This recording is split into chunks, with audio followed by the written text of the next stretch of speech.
That time, welcome once again to the Coach's Corner. I am Manny Thangadurai, and hopefully Hanno Trollope will be joining us soon.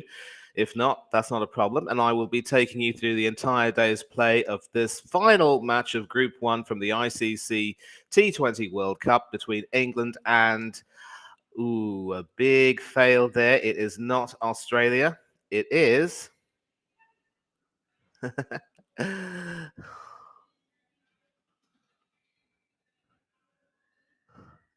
Sri Lanka. Just when you think you have everything prepared, these little mistakes can come up, but hey, I'm only human. I'm not perfect.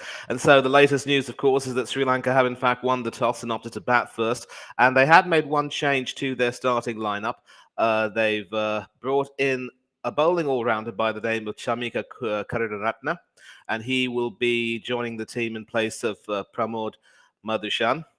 So certainly the trend has been to bat first on winning the toss and leave the side chasing in the second innings. And with England having lost the toss, this will, of course, be to their disadvantage because it was, I certainly hoped from an England fan's perspective that they could bat first again like they did against New Zealand and put up a huge score. But it is what it is. Sri Lanka will be batting first, and I will take you through the team. So, as mentioned, only one change, Karunaratne coming in. Nisanka and Kushal Mendes at the top of the order are expected to provide a decent start. Dhananjaya De Silva, who started against Afghanistan with that fine unbeaten 66. Asalanka, the all-rounder. Rajapaksa, another top-order batsman. Dasan Shanaka, the all-rounder and captain, who is probably due a big score, but certainly a rather important player for their team. Wanindu Hasaranga De Silva, the all-rounder, who started with 3 wickets against Afghanistan. A useful spin bowler who could certainly come into play in the second innings. And Mahesh Tikshana, Kasun Rajitha, and Lahiru Kumara are the 3 bowlers who will complete the tail.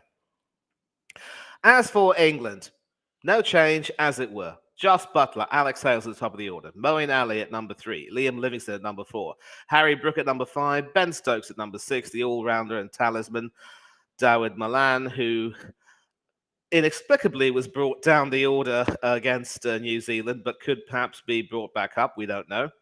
And then, of course, Sam Curran, who's been England's leading wicket taker.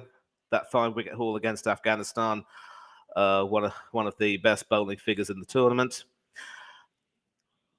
Best bowling performances, rather. Chris Wokes, Mark Wood, and Adil Rashid, the bowler. The leg spinner, to be exact. So ideally, of course, England would have wanted to win the toss and bat first on this Sydney SEG pitch. But I think the confidence they gained from their win over New Zealand, who have already qualified, cannot be misplaced. Sri Lanka have had a pretty difficult time of it here. They've been affected by more than a few injuries. And obviously, with results not going their way against Australia and New Zealand, they haven't really been expected to contribute very much in the tournament. And of course, in lieu of Australia's narrow win over Afghanistan yesterday, which we were delighted to bring you, Sri Lanka, of course, are already out of the tournament and cannot qualify for the semis. So they might be hoping to upset the English apple cart and ensure that England do qualify for the semi-finals. Ensure that Australia do qualify for the semi-finals. As for England, because of that narrow win, which should have been a much bigger win, the scenario is simple. Just win and you're through. Now, of course, if Australia were able to secure a big win over Afghanistan, then it would have led to run rate permutations and combinations. But now, of course, Australia is in a situation where no matter what they do, they will not be able to overtake England's run rate. So it comes down to a simple equation. If England lose, they are out. And I do believe that they will look back on this tournament, the start they made against the likes of Afghanistan and Ireland, and say that the loss to Ireland, the shock loss to Ireland, was well-deserved for their poor approach at the time. And it's that loss which will cost them dear because, of course, had they won that match, they would certainly be looking forward to qualify in lieu of their run rate. But it is what it is. Ironically enough, it's England and Pakistan who are in the same boat. The big difference, of course, being that England do look like being able to qualify, whereas Pakistan will need an absolute miracle. They should be expected to beat Bangladesh, but they will have to depend on massively freakish results against South Africa and India. And of course, we see the table. England are in third, net run rate of 0.55, which is well comfortably ahead of Australia's negative 0.17. So all they have to do is win, and Australia will be knocked into third, and the hosts and defending champions could be out of the tournament. So England will have some confidence following their fine win against New Zealand. The courage they showed and the way they played certainly saw them through. And a similar case when Pakistan played South Africa. I will admit that watching Pakistan bat in the first innings, it was a case of here we go again, Pakistan will be out. But once again, Iftikhar Ahmed came in and played a great hand. Mohammad Nawaz provided some good support. And then, of course, Shadab Khan with that show-stopping half century and those that brilliant 2-wicket over. And it was a miraculous win, but it's still not in Pakistan's hands that they can qualify, whereas with England, their destiny is in their own hands. And now we see the teams being led out onto the field. Joss Butler is, of course, leading England, and Dasun Shanaka is leading Sri Lanka. As I've said, Sri Lanka have had a bit of a disappointing tournament, and let's not forget they had to play some qualifiers to get this far. And they even contrived to lose to Namibia in their first game before somehow being able to qualify. Thanks in no small part to the UAE pulling off a shocker of their own in the last game, beating Namibia when all Namibia had to do was beat the UAE and they would qualify.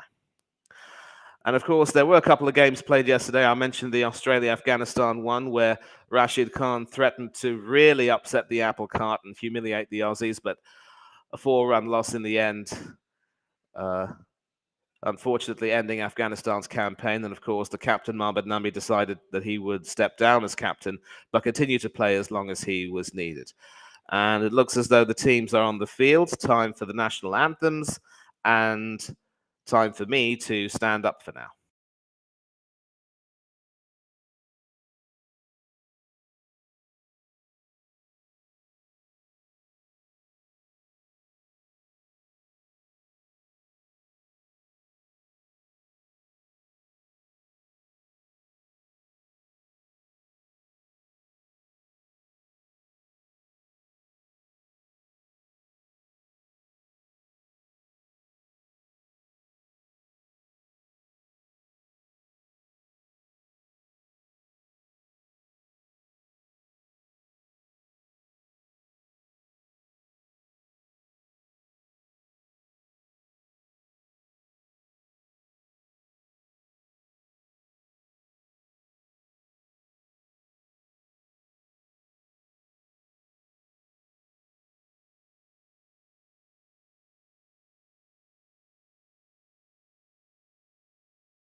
And so those were the anthems: God Save the King for England and Sri Lanka Mata for Sri Lanka. So no one in the chat as of yet, but the stream is still running. And of course, in the next few minutes, we will be bringing you coverage from the Sydney Cricket Ground. So, as my co host has mentioned, this is, of course, England's last chance for glory, their best chance, it must be said.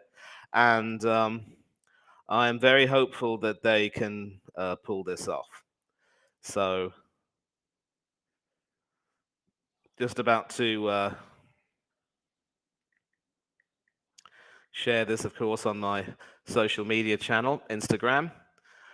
And I wonder if Twitter will be active, but we can check that out maybe later.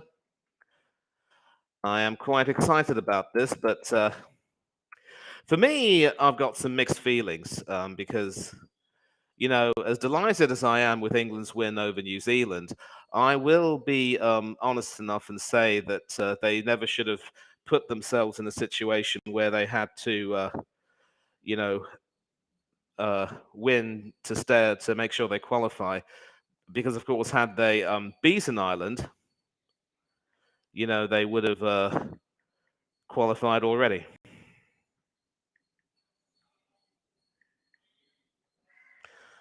But you know what? You play the hand you've been dealt.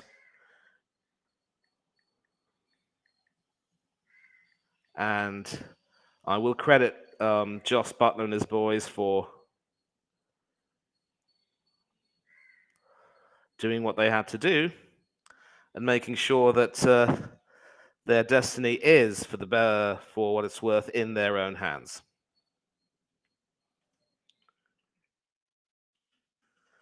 So the batsman, of course, walking out to the middle of the wicket. It is, of course, Kushal Mendes and Pathum Nissanka who will be coming out to bat. And of course, it is Pathum Nissanka who will be starting proceedings. The captain, Joss Butler, walking all the way behind the wicket to assume his role as England wicketkeeper. And this is going to be a very interesting start because England will, of course, look to try and bowl out South Africa. And, I mean, Sri Lanka. Huge Freudian slip. I mean, you can understand that. The tension is quite palpable. And is it going to be Ben Stokes who will be opening the bowling? Yes, it is. So, right arm fast medium, most likely from over the wicket to the right-handed batsman.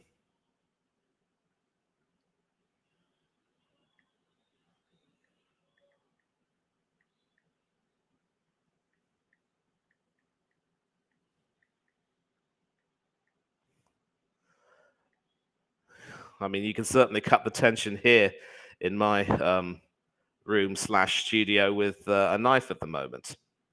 Now, 5, 4, 3, 2, 1, and we have liftoff. So it will be Ben Stokes bowling to Nissanka, right arm over the wicket to the right-handed batsman. First delivery swinging away, the batsman decides to leave it. So this is going to be it. And key for England will be to make sure that they maintain the right line. There is no way that they will want to stray down the leg and provide any opportunities for the Sri Lankan batsman to hit out. England's best hope will therefore be to effectively bowl out Sri Lanka. So Paul Rifle and Paul Wilson, the umpires for today. Paul Rifle, of course, a member of Australia's 1999 World Cup winning squad. And as soon as I say that, Stokes' second ball is smacked all the way over fine leg for a 6. What did I say about straying down leg? Ben, you should know better than that, son. Going down the leg, saw that like a football, and a very short 6 at 62 meters, just clearing the rope, no fielder on the boundary circle, and England are already under the cosh. And of course, it's going to be key to see how well Sri Lanka's bowlers bowl. I believe the spinners could very well come into play in the second innings. Third ball of the over. Also played to the leg side, this time square leg, and there is a fielder there, so Sri Lanka only get a single. And that brings Kushal Mendis on strike, another very dangerous batsman for Sri Lanka, who could certainly help put up a more than decent opening partnership. A bit of a surprise that Butler has chosen to open with Ben Stokes. I would have assumed either Chris Wokes or Mark Wood would open the bowling, with Sam Curran coming on as first change. Obviously, with there being a little bit of swing, Sam Curran could have a role to play. But again, you've got to get your lines right. Forget about the swing for the moment. It's the line that's important. Fourth delivery, and that's the line you want to bowl. Certainly not straying down the leg, moving back in, and Mendes sort of blocking that. Not really eager to take any risks with that. A rather inexperienced side today, with the captain Shanaka playing his 82nd match and Wanindu Hasaranga playing his 52nd match. The other players all having less than 50 2020 international matches under their belt. Fifth delivery, and a sort of almost like a full toss play to square leg. Harry Brook fields that at deep square leg, and it's only a single, and that brings Nisanka back on strike. This is, of course, the final match in Group 1, but Sunday we'll see a treble header with Group 2 being decided. South Africa will be playing the Netherlands, Pakistan will be playing Zimbabwe, and the night game, and the other game will be a day-night game, in fact, will be India against Zimbabwe. India expected to win and seal their spot as group winners. Last delivery of the over the wicket. Also played to deep square leg and another single. So 9 runs off the over, a very inauspicious start for England. They cannot afford to, in any way, allow the batsman to get set.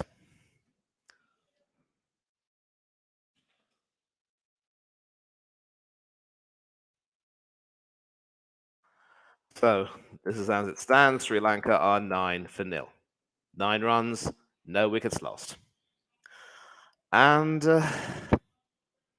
this could very well be a long bowling innings if England do not get their lines right. I distinctly remember when England were bowling against New Zealand in the second innings.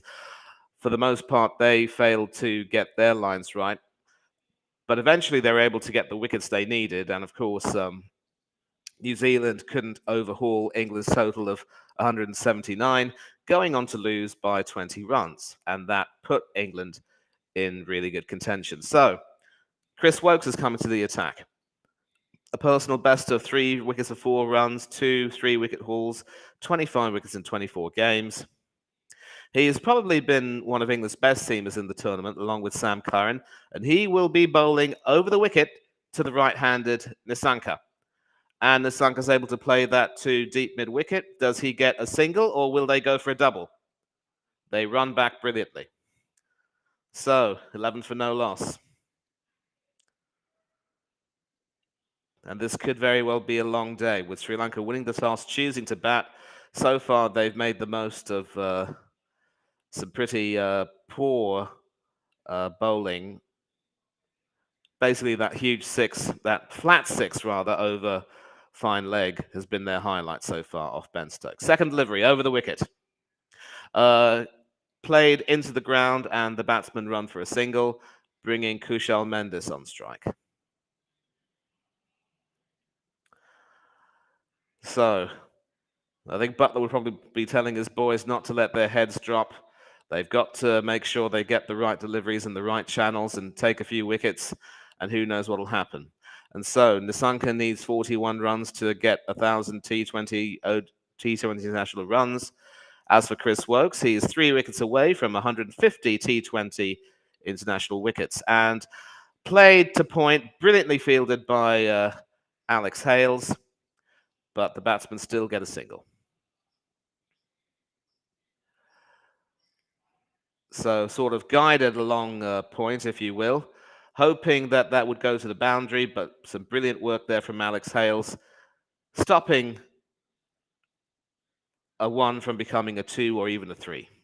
Probably didn't have enough speed to go to the boundary, but Actually, it's not for internationals, it's just for his overall T20 career. And the fourth delivery is just played onto square leg. Moeen Ali cleans up. So no wickets as of yet, which might be a little bit worrying, and they will want to use this power play to make some early inroads. And I will get to the chat in a minute at the end of this over. Look up, get up, but never give up. And that's what England need to do. As for Sri Lanka, well, they're playing for some pride, and if they can beat England, they will salvage some pride. And certainly an attempt over there by Kushal Mendes to back away to the offside and play that to leg, but the fielder said, not today, son. So one delivery left, England are 14 without loss, and decidedly a better over than the first one, but the line, once again, has got to be maintained. So far, no real threat. It looks as though England are going to have to try to bowl maybe a little bit short and hard. Last delivery. And that is played to short mid-on, and the batsman can run a single. South Africa are 15 for no loss after 2 overs. And at least the run rate has now been brought down to 7.5 from 9, but this hasn't been the best of starts for England from their point of view, and they will need wickets. And yep, I see Mr. Trollope is in the chat. Sri Lanka, Sri Lanka. Yeah, as I've said, if England do not qualify, they will obviously look back at their tournament and say that they brought it on themselves with their poor approach against Afghanistan and against Ireland, which cost them very badly. They never should have contrived to lose that game at all. The win over New Zealand showed their capability. It could be too little too late. And it's Mark Wood who's coming to the attack. Also been guilty in many ways of straying down the leg against New Zealand. Ben Stokes has been taken out, and he will be bowling over the wicket to Kushal Mendes, the right-handed opener. And that is skied. Does that have the distance to carry through? Is there a field under it?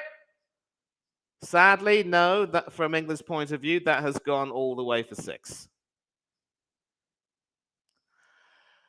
So, neither Ben Stokes nor Mark Wood looking quite threatening, and again, also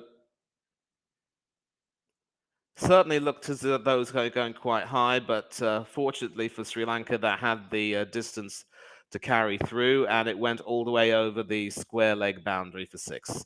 79 meters, quite big enough in the end. And Sri Lanka's decision to bat first being well vindicated. So what does Mark Wood do? That's a better response. Sort of angling into the batsman from being pitched outside off stump, and that's where you want to pitch it. Outside the off stump, don't give the batsman any width and cramping up the room. And that's exactly what Mark Wood did with Kushal Mendes. Wood has, of course, been the joint fastest bowler in this tournament, along with Lockie Ferguson from New Zealand, Anrik Norche not too far behind, Haris Rauf of Pakistan with 151, and Nasim Shah at 148 kilometers an hour. So 155 is certainly lightning quick, but if the batsman can use the pace of that to, and that's been high in the air, but fortunately again for Sri Lanka, that's beaten the field. And does that go to the boundary? Nope. Sam Curran cleans up at deep mid-wicket, and the batsmen run 3. And so the batsmen have started to settle. They're starting to get into some semblance of form. So England need a wicket, and they need it now. And you can see over there that was popped up in the air, but with the fielders all inside the 30-yard circle, the batsmen were able to take that risk.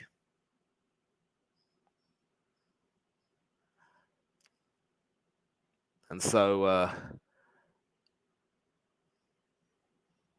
obviously with the pace of Mark Wood being used to sort of with the batsman using the pace of Mark Wood to sort of guide the ball away, you're going to need some guile. What do you do, Mark Wood? Better delivery, played into the ground, and they run a single. So 10 runs off the over so far from 4 balls, and Butler will be deep in thought.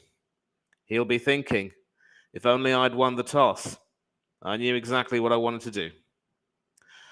Now, of course, Sri Lanka's seamers could potentially be targeted, but the spinners will have to be played with circumspection. And the worrying thing, of course, is that it wouldn't be an England team without a middle order collapse. 2 deliveries left. Mark Wood over the wicket, and he aborts his run up. Now, I suppose the lack of people in the chat is probably because England are playing today. I get it. People don't like watching England play that much. This is, of course, going to be a high-pressure game, and England know what they have to do. I know that the Australians will be watching this with keen interest and hoping that Sri Lanka can pull off an upset. But with England, of course, having an Australian coach in Matthew Mott and Michael Hussey being one of the assistant coaches or consultants, there's no question of divided loyalties. They are firmly behind England, and that is also played into the ground. And the batsmen are quick enough in thought to run a single, and they're chugging along nicely at 26 for no loss after 2.5 overs. The run rate is now inching back to 9 and over. And so this is a really good hallmark of their batting, because obviously it's the tip and run philosophy where they just play it into the ground and run immediately. And what they're doing is taking advantage of the wicketkeeper in the other fielders being too far away to be able to intercept that. So basically, as a batsman, you sort of tip that into the ground and you start running. And that is slashed over third man, and that is 6. So 32 off 3 overs. This is looking very ominous for England indeed, and they need a solution. What does Josh Buttler do?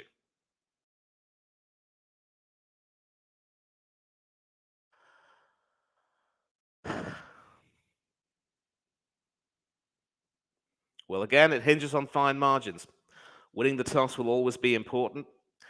And now they're going at well over 10 and over in the power play.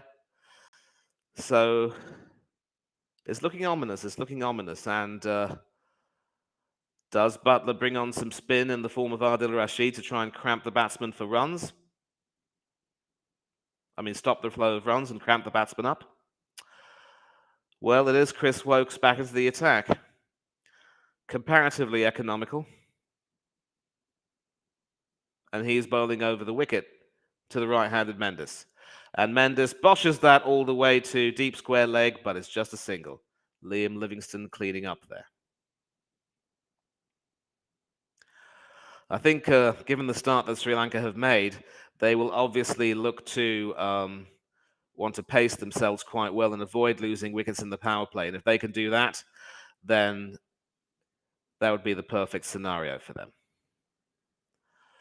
Liam Livingstone there, third man, having no chance with that slashed 6. And that shot is also played to deep mid-wicket. Moeen Ali cleaning that up, and another single. I would expect him or Adil Rashid to come on to bowl. The only problem is the Sri Lankans, being good players of spin, will obviously look to target Moeen Ali. Could they target Adil Rashid? And then there's also the trump card that is Sam Curran coming in later on, that second change. And skied in the air. Rather interesting piece of cricket over there. Once again, Woakes bowling over the wicket. And that was sort of skied in the air by Kushal Mendes, but no chance of anyone catching that. But also no chance of a single. So a dot ball is currency. And from yesterday, of course, the games that were played, some really good fantasy points for Rashid Khan and Navid ul Haq Murid from Afghanistan. So if you're playing fantasy cricket, those are the players. And picked all the way off his legs there, but that goes to the deep square leg boundary for 4. And once again, it's the line that's letting England down. Because,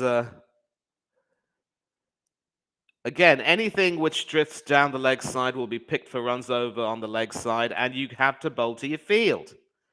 This is pretty poor stuff, really, from the England bowlers, and they're making the same mistakes they did against New Zealand, which thankfully didn't cost them. Unless they take wickets now, they're going to be in a whole world of trouble. 2 deliveries left.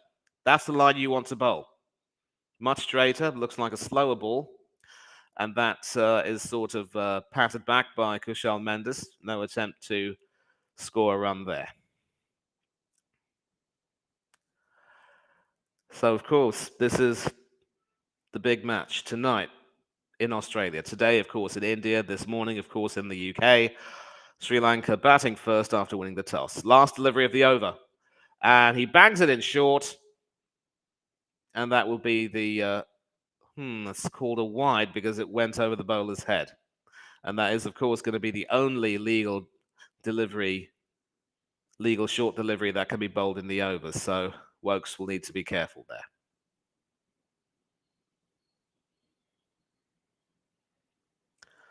Last delivery. What does Woakes do? And that is hit high, but also hit long, and the fielder gets it! And England get their wicket with Liam Livingstone coming all the way around and putting an end to the stay of Kushal Mendis. So, just when England were looking a little bit fearful of what could happen, a blistering opening partnership of 39 is brought to an end. Not quite connecting that. He thought he had the distance to take it further enough, but he didn't.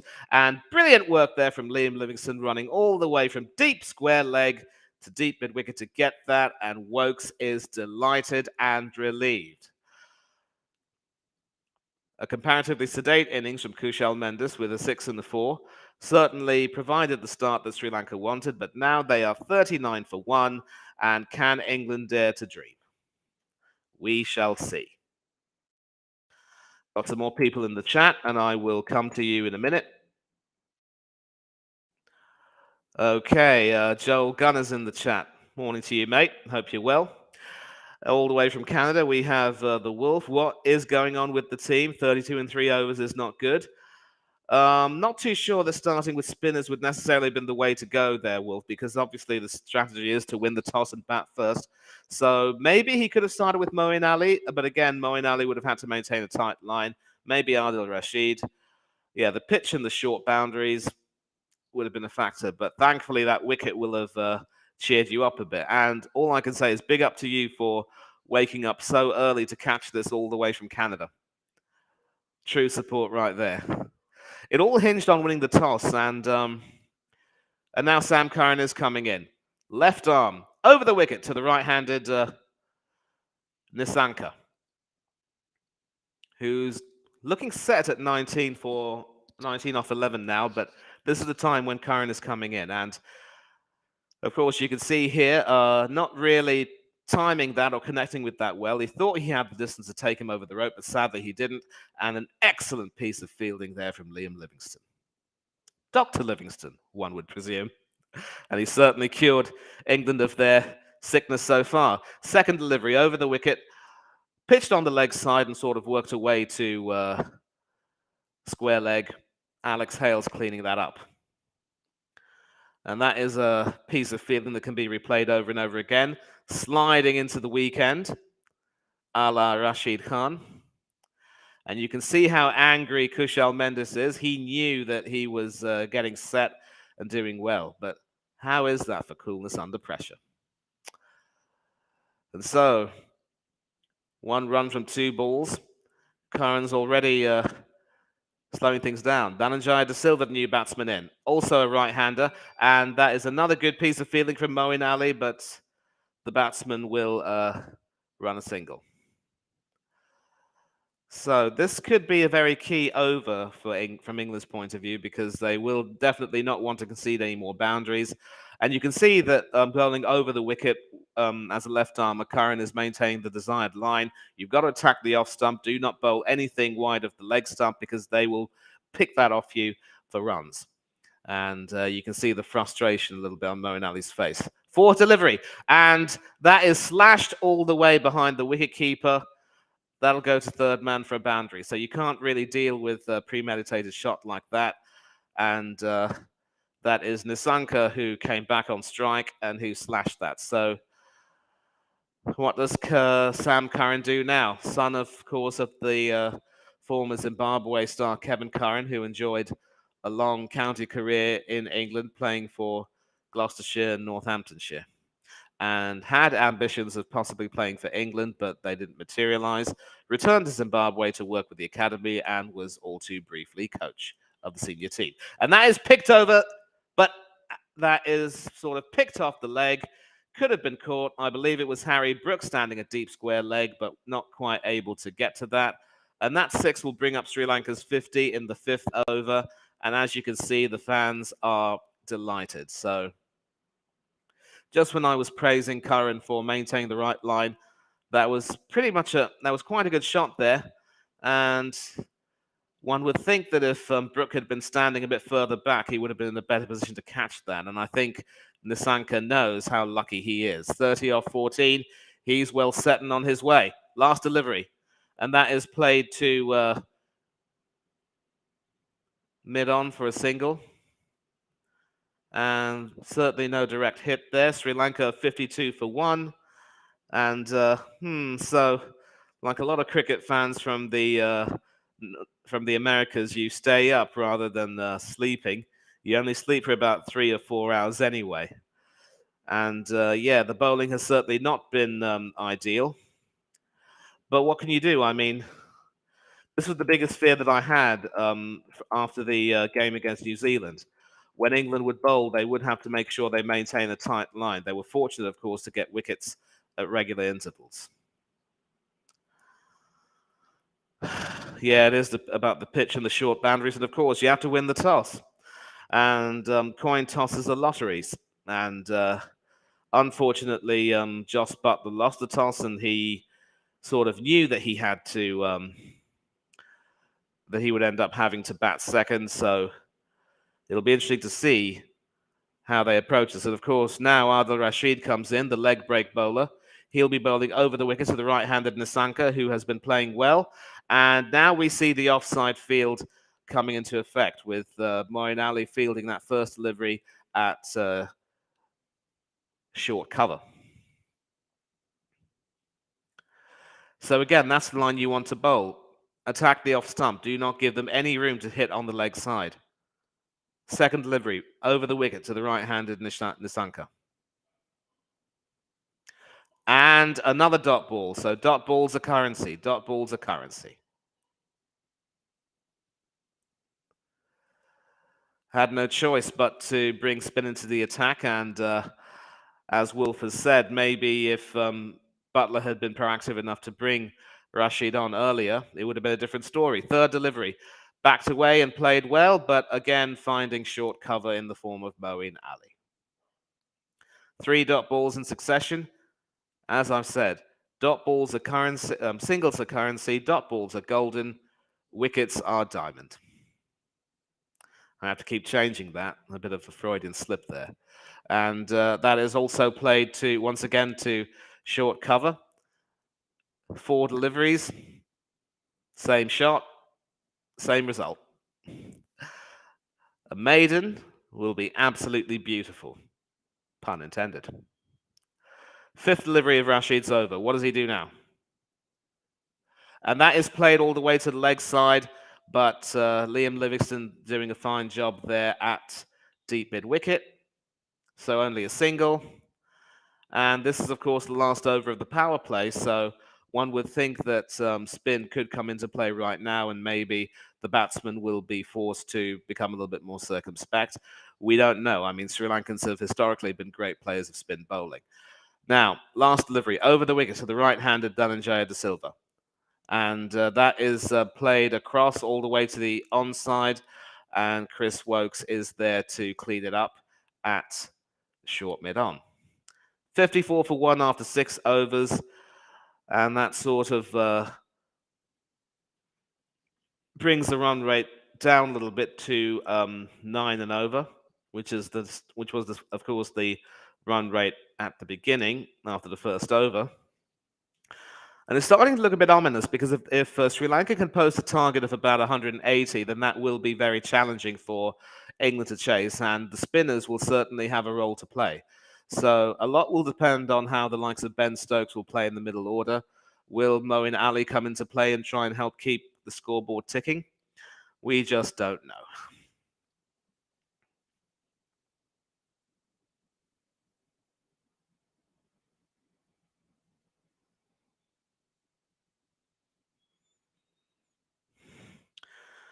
So the power play is now over, and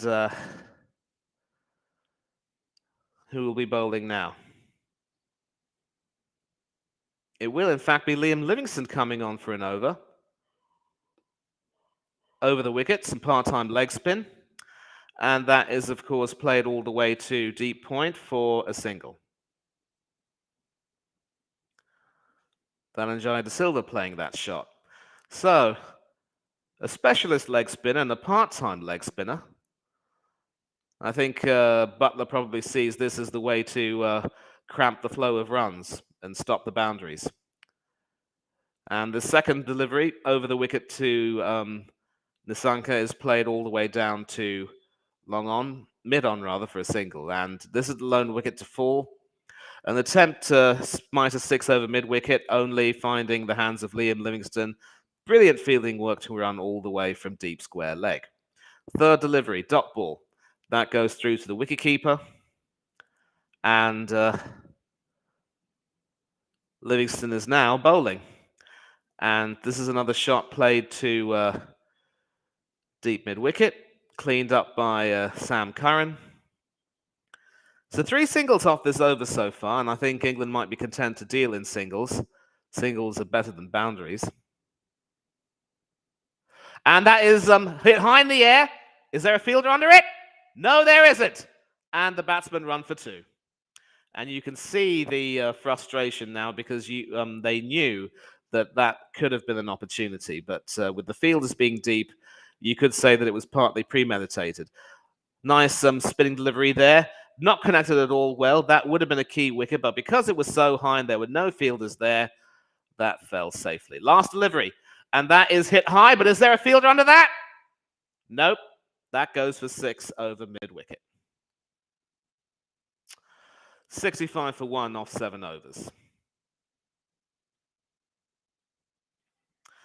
And so it's Nisanka and Dhananjaya who are going pretty good guns right now, still maintaining a rate of about 9 an over or thereabouts. Yep, I hear you, England in the mud, but listen, still some overs left, so pipe down. Now, the reason why, of course, another reason why I'm going for England to win is because Australia, on the basis of their play, do not really deserve to be in the semi-finals, having only beaten Afghanistan and Ireland. And Rashid coming back into the attack now. And his first delivery over the wicket to Dhananjaya De Silva is played once again to Moeen Ali at short cover, a dot ball. And that was, of course, Nisanka who hit that shot, finding the distance. And that's in the air, but is there a fielder under it? Nope, that falls safely short, and the batsman can run for 2.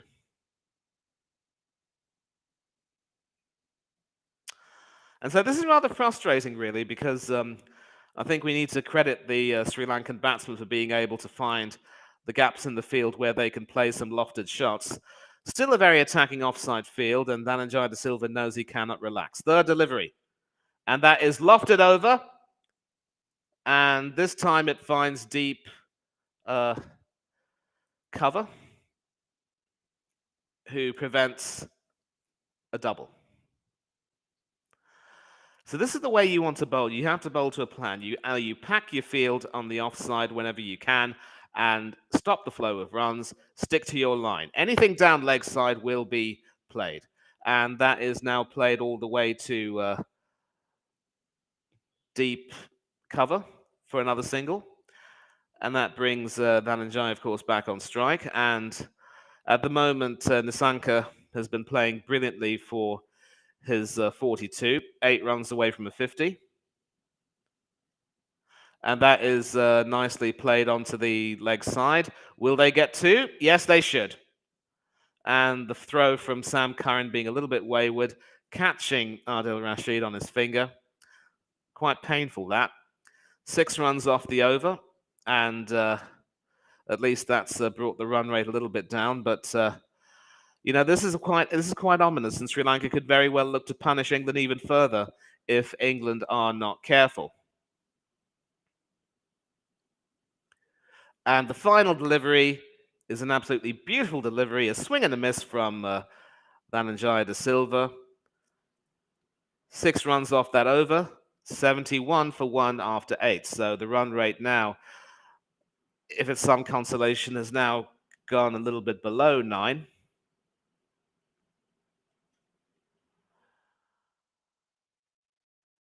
And of course, it will be some consolation that England are getting through their overs quite quickly, because they will look to bat on this pitch as quickly as they can.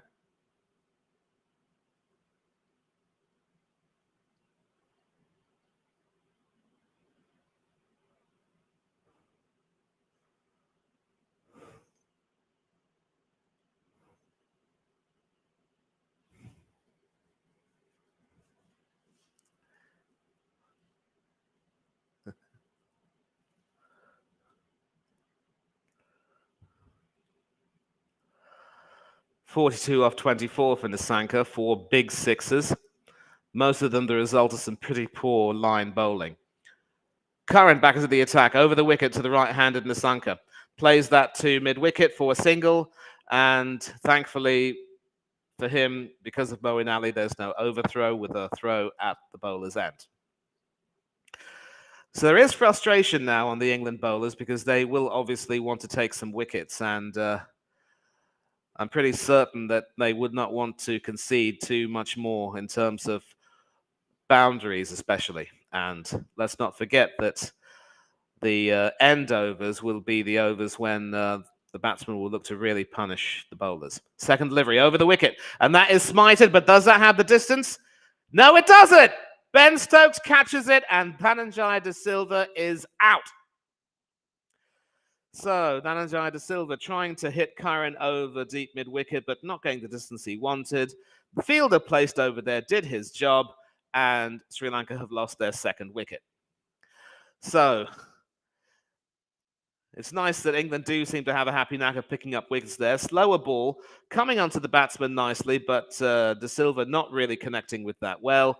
And all Stokes had to do was stand his ground, keep his balance, take that catch, and he did that brilliantly. So, Dhananjaya, 66 not out against Afghanistan, out for 9 this time, and Sri Lanka are 72 for 2. And this is where things could get key, because with a new batsman coming in, Curran will probably want to look to attack. He should hopefully try and, from England's point of view, try and maintain a decent enough line.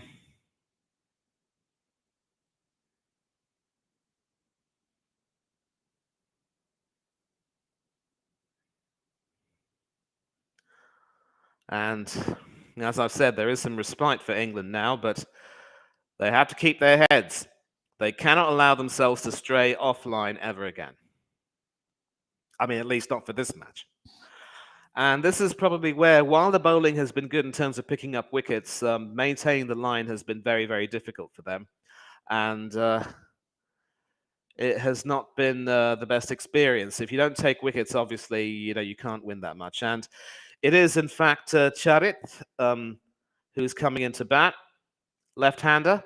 So Curran bowls over the wicket to him, and he plays that all the way to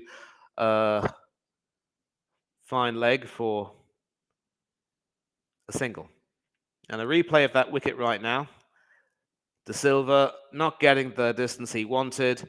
Stokes taking the catch and taking it quite magnificently. And that is exactly what England needed. And you can see the relief on Sam Curran's face. Over the wicket to the right-handed Nissanka, who plays that all the way to extra cover, deep extra cover. Will they get a double? No, they won't, just a single. And so a wicket and 3 singles off this over. This is exactly what the doctor ordered.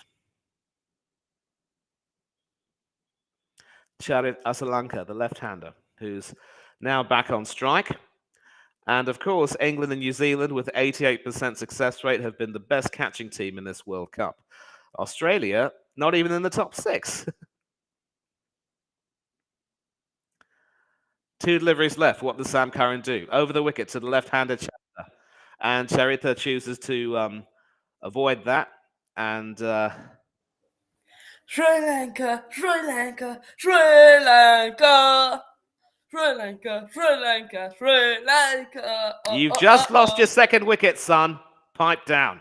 We're coming back in. You're coming back in. There's no way you're coming back in. There's no way. There's no way. Sri Lanka been good so far. Yep, Nisanka's played brilliantly for his 44. Charit Asalanka's on strike now. He'll look to rotate it, possibly. And the final ball of the over is played all the way to mid-wicket. Will they run for two? No, they won't. They opt to stick around for just a single. So 4 off that over and a wicket. Sri Lanka as 75 for 2 off 9 overs. But just pop in for a sec. As you know, Sri Lanka, England are in the mud. So yeah. Yeah, and we've already got someone in the chat, our dear friend from Canada, who's cheering for England, of course. And Wolf, get out of here, Wolf! Get out of here, Wolf! Oh, get out no, of here, Wolf, you're not going anywhere. You stay here, and when England take a few more wickets, we're going to start ribbing this guy. Yeah. Yeah. So the most wickets in this tournament. Joint most wickets, Anrich Nortje from South Africa and Sam Curran for England with 10 each. Nokia, it knows what to and now do. Moeen Ali into the attack. Right arm round the wicket, off spinner to the left-handed Asalanka, who plays that all the way to deep square leg for a single, and that brings Nisanka back on strike. Nisanka is, of course, a few runs away from a very well played 50. A 6 will take him there. And Wolf is over the wicket now to the right-handed Nisanka, who plays that all the way to deep square leg for a single of his own. And so far, so good. I mean, England have not really conceded too many boundaries. It's been quite some time since they conceded a boundary. Yeah, but the thing is, 77 runs after 9 overs. That's something big. Score day. So, and if Sri Lanka can continue, you never know what will happen. Yeah, run out chance. Oh, nope. The throw was a little bit wayward, but obviously Sri Lanka wanted to take the chance. They wanted to continue rotating the strike, and Charit Asalanka getting down in time. It would have been interesting to see what would have happened if there had been a direct hit. So round the wicket to the left-handed Asalanka, who plays that all the way to deep point. And a collision there between him and Nisanka, which could have proved fatal for one of them. I believe had there been a direct hit, Asalanka could very well have been out. And yep. Yeah, he probably would have been out. And of course, Nisanka losing his bat in the process. And that collision proved to be quite painful for Asalanka, who's on the floor right now. Oh, it's actually Nisanka who's on the floor. So the physios are now on and just tending to him. And it looks as though he could have suffered something like a slight ankle injury or a leg injury. We're going to see what's happened to him.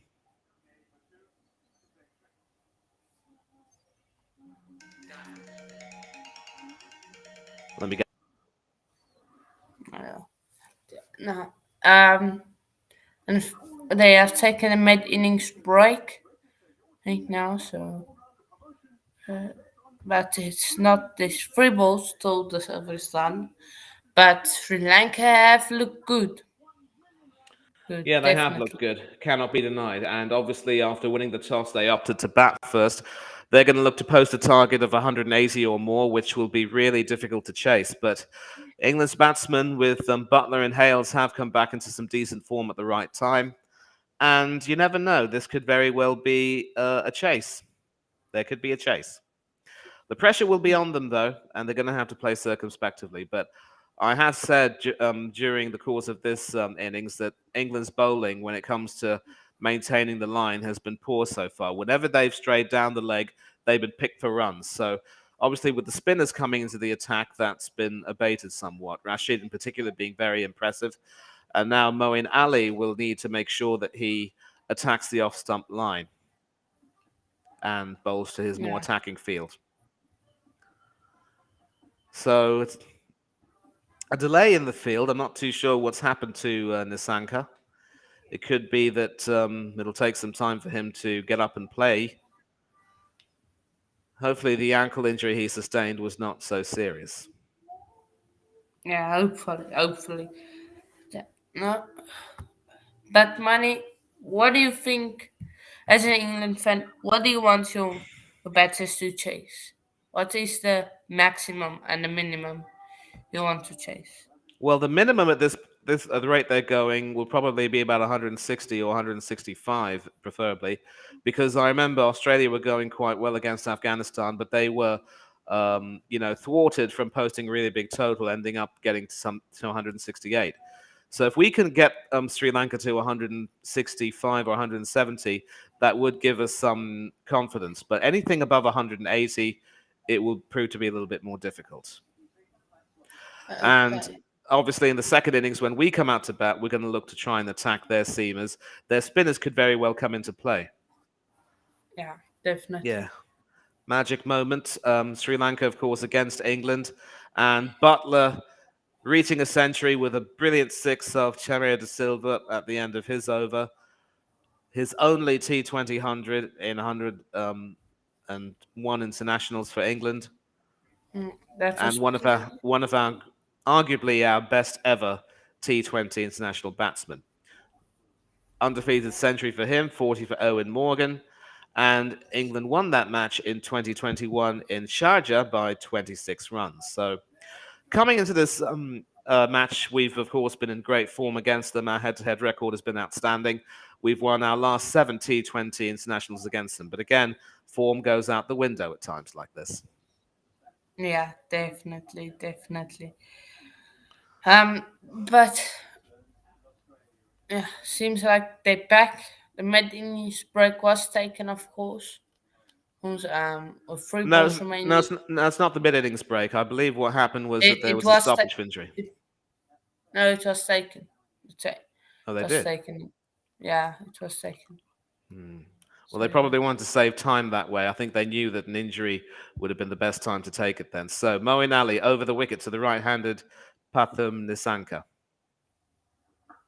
And that is Mhm. played all the way to mid-on. That should be a single, and it is. Liam Livingston cleaning up there. So 4 singles off this over. Singles are currency, dot balls are golden, wickets are diamond. Let's hope that for England's sake they can pick up a diamond or two. Come on, come on, Sri Lanka. And so Ali Need a now is round the boundary. wicket to the left-handed Chariot Asalanka, and that is played again all the way to point for a single. So They Sri needed Lanka a content boundary to this last ball. They yeah, need it. a boundary, of course, will take Nisanka to his half century, a very well played half century. 4 sixes, the result of some pretty poor line and length bowling there. Last ball, and that is defended all the way to short mid wicket for a dot ball. And Sri Lanka are now 80 for 2 after 10 overs. So, some excellent work from England spinners, reducing the run rate to 8. And that's just great, mate. Beautiful sky at the Sydney Cricket Ground, and one of the best stadiums in my opinion in Australia because it One of the rarely best. rains. Rare. so you won't be affected by rain most of the time. So yeah. Hmm. So a very interesting statistic is that their last boundary, the sixer, was hit by Nisanka off Livingston over long on, but that was at the end of the last ball of the seventh over. And since then, there have been at that point there was Sri Lanka was 65 for one.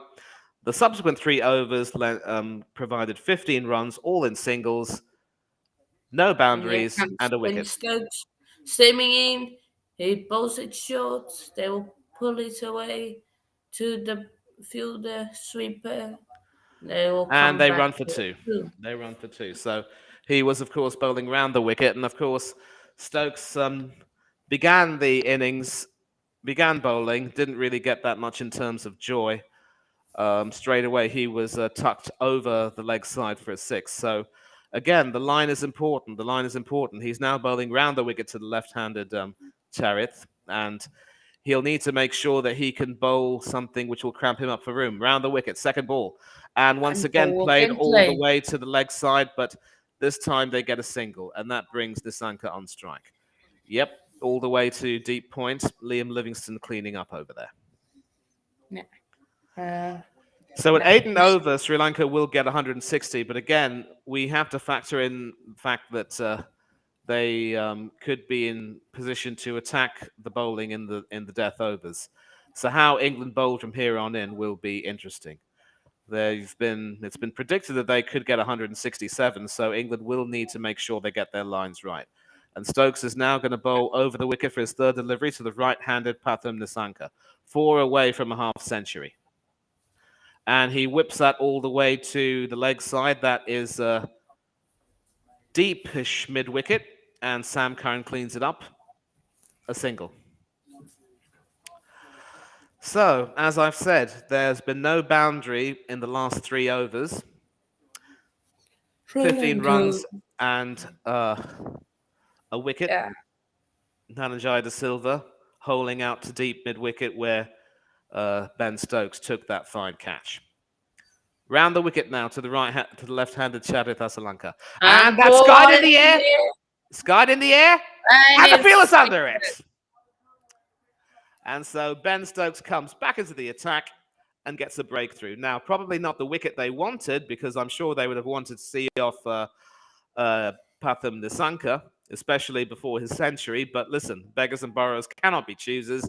That is the type of delivery to bowl to the left-hander. Excellent seam position, and effectively sliced that, looking to try and slice that over third man, perhaps, but not getting the connection he wanted, certainly not the distance.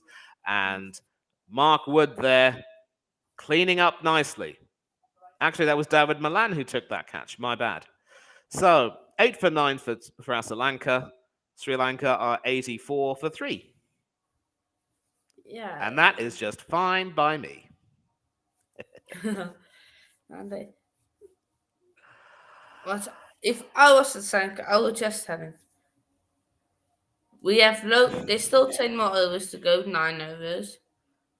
It can take a few deliveries because we're ahead of the game. It can take a few deliveries. We'll just rotate a try, right, maybe until the 13th over.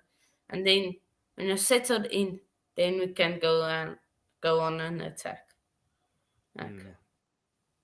Of course, 7 years ago in 2015, when England played the One Day World Cup in Australia, they ended up losing to Bangladesh and ended up exiting the tournament in disgrace. So 7 years from here on in, they're trying to make sure they qualify for the semi-finals this time around.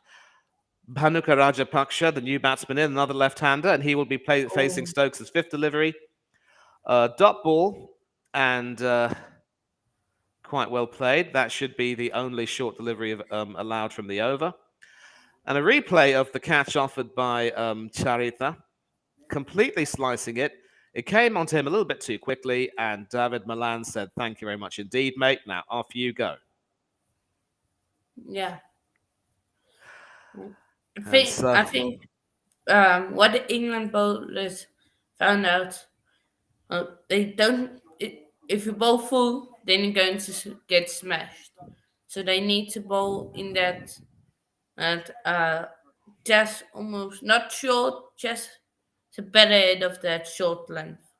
Yeah, And that's right, and with the ball, that's the exactly ball what Ben switched Stokes did with his up. last delivery, because it was, as you said, just up after short of the length, and it came back into the new batsman, Rajapaksha, another left-hander. Couldn't play at that, so 4 runs and a wicket off that over, and Sri Lanka are now 84 for 3. So England pegging them back. What will Nissanka do? I'm certain that he will want to get Morning, to get his. them out now. Nah, Sri Lanka, Sri Lanka, Yes, oh Chelsea fan. well, Sri Lanka. Tomorrow we might be on opposite sides, but today, Chelsea fan, we're on the same team. Come on, England, get him out. And Liam Livingston into the attack now. Oh, His that's part-time a leg spin beautiful over the shot. wicket to Nissanka. Two. And they Come don't run for on. two. Some excellent fielding there prevents them Okay, from come on, getting a smash double. him. And this is Smash this. another hallmark of Asian batting teams. Sri Lanka, of course, being another addition to the score. Their running between the wickets is not the best. They could easily Yeah. have been able to convert ones into twos, but they haven't done so yet. So, surprisingly, Livingston's been brought back into the attack. And I wonder how the left-hander will play him, because now he's going to bowl round the wicket to the left-handed Bhanuka Rajapaksha, an attacking offside field. Can he get his length right? One. No, he doesn't. 10 for 2. Sort of drifting all the way down leg, and that is patted away for a single. And I think singles will suit them fine, because with the left-right combination, it'll force the bowler to change his angle and bowl accordingly. So the fielding also has to be switched over. Sanka, it's head out. Straight to. Who's that? Harry Brook, who cleans up at Who's Harry Brook? mid-wicket. Harry I've Brook, never heard of him. that's him, Harry Brook, right now. He plays for England. And he will be Never expected to heard of Harry contribute. Brook in my life. He will be expected to contribute with the bat when England bat. Fourth delivery, Oh, round the wicket to the left-handed Rajapaksha, who only succeeds in playing that to Moeen Ali at cover. Short cover. So Pathum Nissanka is who's 49 not Harry out. Aragon. I have never heard of him. Who? Never heard of him. And that is Brook. also played this time to deep cover, where Sam Curran will clean that up. Harry Brook. And that brings Harry Nissanka on Brook. strike. Who are you? Who 4 are runs you? off this over, and not another boundary. So Nissanka's now on 49. Can he get his? Yes, he does. Well played, Nissanka. A single down to mid-on brings up his 50 off 33 deliveries. Fine innings under the circumstances. Started off in blistering fashion, but where the fall of wickets and the introduction of the spinners has forced him to be a little bit more circumspect. So Sri Lanka are now 89 for 3 after 12 overs. And the best part is now that the run rate, thanks to this excellent slow bowling, has now gone down below 8. I believe they are now at 7.5. Not even 7.5, in fact, which is terrific. So it'll be interesting to see how many more overs Livingston gets. Adil Rashid will fancy being allowed to bowl out, as will Moeen Ali. And it's Stokes who's come back into the attack. Pathum Nissanka on strike over the wicket. And that is played straight to short cover, where Moeen Ali cleans up nicely. Another dot ball. And so, as it is, that's the statistics. So effectively, in 5 overs, there hasn't been a boundary. No 4s, no 6s. So this is a pretty good strategy right now from Jos Buttler with his bowlers. And can his bowlers back up his captain's ideas? Second delivery over the wicket to the right-handed Nissanka. And finally, Nissanka says, I've had enough, but has he cleared the field? Yes, he has. So that is a shot of a man in form, a man whose confidence is high, and he's decided, sorry, 5 overs without a boundary is too much. I'm going to hit you out of the park. Attempted slower ball there, but sitting up and asking to be hit. 66 meters, not necessarily a big 6, but as I've said, they all count. And It's going to be interesting to see what Ben Stokes does. What does he do? Still over the wicket to the right-handed Nisanka. Ooh. And very nearly getting himself bowled out there. Backing away to the offside, trying to play that behind the wicketkeeper, but completely missing it. And that could have gone on to hit the stumps. And that brings him to 1,000 T20 international career runs. Excellent shot, excellent innings. A very important batsman for Sri Lanka at this moment in time. Yeah. Fourth delivery, still over the wicket. What does Ben Stokes do now?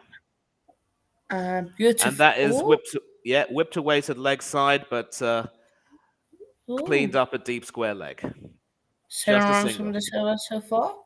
Yep.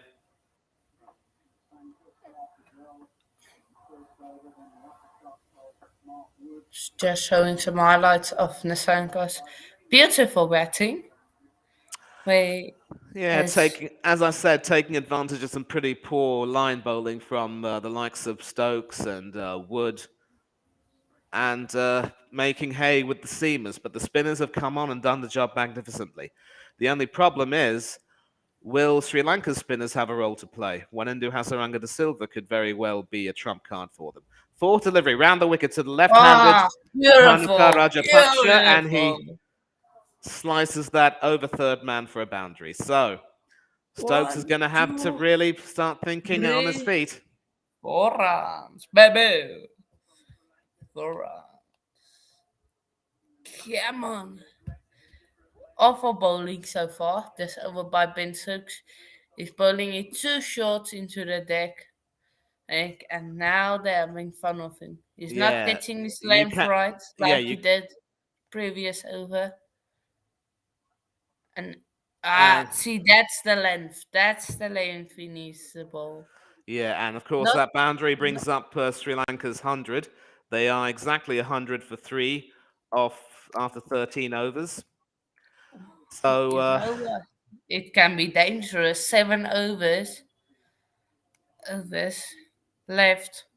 They can get 80 from these 7 overs, which is not impossible. Yeah, so it looks as though the spinners will come back into play. And England will look to try and make sure they have a decent total to chase. Anything above 180 will prove difficult, but the batsmen are going to have to start playing circumspectively and then hitting out only when necessary. But as I said, Hasaranga de Silva could have a role to play in the second innings.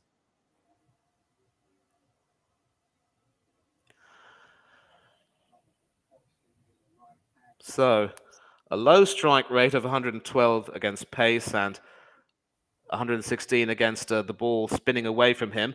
But he plays this first ball from Adil Rashid down to long off for a single, and that takes him to 58 off 38. Rashid, of course, back over the wicket. Now, with the left-hander in, does he go round the wicket? Hit the ball, hit him, see, 6. Traditionally, left-handers will struggle against the leg spinner with the ball coming back into them. Shane Warne was a pass master at getting out many left-handed batsmen in his prime. Andrew Strauss and Marcus Trescothick will testify to that. Rest in peace, Shane. We miss you as always. And surprisingly, he's opted to stay over the wicket to Rajapaksa. So what does Rajapaksa do? Excellent delivery, that. That is the line you want to bowl. And Rajapaksa was probably caught in 2 minds, couldn't really play that. So it is now a dot ball following a single. And he can't go to the leg side because if he doesn't time it right, they might catch him. And he tries to go to the leg side, but he misses. Swing and a miss. This is excellent stuff from Adil Rashid so far. He's conceded 9 runs off 2.3 overs. And this is brilliant leg spin bowling, brilliant spin bowling under the circumstances. That makes me happy. 4th delivery. What does Rajapaksa do? And he tucks it away. Tucks it away, but that should really only be a single. They're not going to chance Ben Stokes' arm at mid-wicket. And of course, now that Patham Nisanka's back on strike, mid-wicket becomes deep cover. Interesting how it changes its name. 5th delivery, over the wicket to the right-handed Nisanka, and what a beautiful delivery that was. Nisanka very nearly playing on couldn't quite get the timing or the connection right. Oh yeah, you could just see Oh, that was the top spinner from Adil Rashid. Otherwise, oh, sometimes known as a bit of a flipper, but Putham couldn't pick that. Last delivery, and that is played all the beautiful way play. to mid wicket. Good. Will they chance a second? Yeah. Yes, they will. So, what was that? The door just closing on its Yeah, own. so 4 runs off that over. Sri Lanka Come 104 on. for The three door of just 14 overs. And just above 7, but a maiden will bring it under 7. So these last 6 overs are going to be key, and Adil Rashid has an over left. I believe Moeen Ali might have 2. Liam Livingston also has 2, so it could very well be that. Let me see. I want to check the scorecard and see how many they have left, because I know that Rashid has 1 left, and he's been magnificent. Moeen Ali has 3 overs left. Livingston has 2. So it could very well be that Butler decides to let the spinners take the responsibility from here on in, with 6 overs to go, and that would yeah. be a really excellent turn of events. Rashid, Livingston, Ali. Yep, 6 overs between them, and they can bowl a maximum of 12 between them. So, wow. But inexplicably, he decides to bring Chris Wokes back into the attack. He's conceded 12 off his 2 overs so far. And probably Butler sees Wokes as being key to trying to get the left-hander Rajapaksha out. So again, it'll all depend on the line he bowls. Over the wicket to the left-hander. And Rajapaksha backs away and plays that to a deep point. And it looks as though David Malan has pulled up with a bit of an injury. So this is pretty upsetting news for England as far as their batting is concerned. It looks as though it might be a calf problem, given the way that Wokes is hopping, and it might even be his hamstring. So, yeah, it looks as though Malan might be forced to go off the field, and this will be ominous for England because if he's injured, he can't bat. And so you could see the discomfort in his face as he pulled up. He clearly found it difficult to walk. And so will it be super fielder Chris Jordan coming on in his place? Well, that is played all the way to deep mid wicket, but some brilliant work from Ben Stokes there converts a 4 into a 1. That is what you want to see from your fielders. And so another single, no boundaries yet. And it's really telling that ever since the 7th over until now, Sri Lanka have only scored 1 boundary. That's 6 off. No, they have scored quite a few boundaries since then, but actually boundaries have been few and far between. Brilliant work there from Ben Stokes. They weren't going to chance his arm, and that was a powerful throw all the way back to the wicketkeeper. Third delivery over the wicket to the left-handed Rajapaksha, who whips that off his thighs all the way to mid-wicket for a single, and singles are fine for England as far as they're concerned. They definitely don't want to concede any more boundaries. So, after a rollicking start where they were at 1 point 52 after 5 overs, they've now limped in comparatively to 107 for 3 of 14.3 overs. So this has been a really good bowling strategy by Jos Buttler. The spinners have been magnificent, and the seamers have comparatively done a lot better. Wokes with his 4th delivery over the wicket to Nissanka. How does Nissanka play this delivery?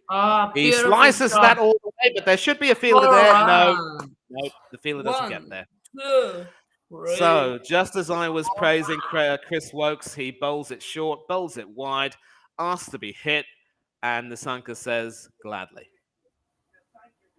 Actually, that wasn't too short, but it was a bit wide, and Nissanka was able to free his arms there. And Sam Curran over there at deep volley. That's our volley. Deep cover would never get that. So, yeah. 5th delivery. And again, wide. But this time, that should be played straight to the fielder, and they will only get a single. Liam Livingston cleaning up there. So 8 runs off the over so far. 1 delivery to go. And Bhanuka Rajapaksha is back on strike.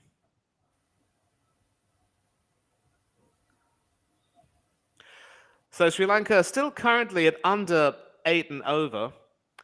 And this could be ominous again because obviously England will want to bring the spinners back into play. They will not want to concede any more boundaries. Last delivery to the left-handed Rajapaksha over the wicket. And that is Oh, short. And beautiful. yeah, nicely guided Oh, over third man for a boundary. I think that's 12 what runs it off is. that over. One, And Sri Lanka two, are 116 for three, 3. 4 rounds.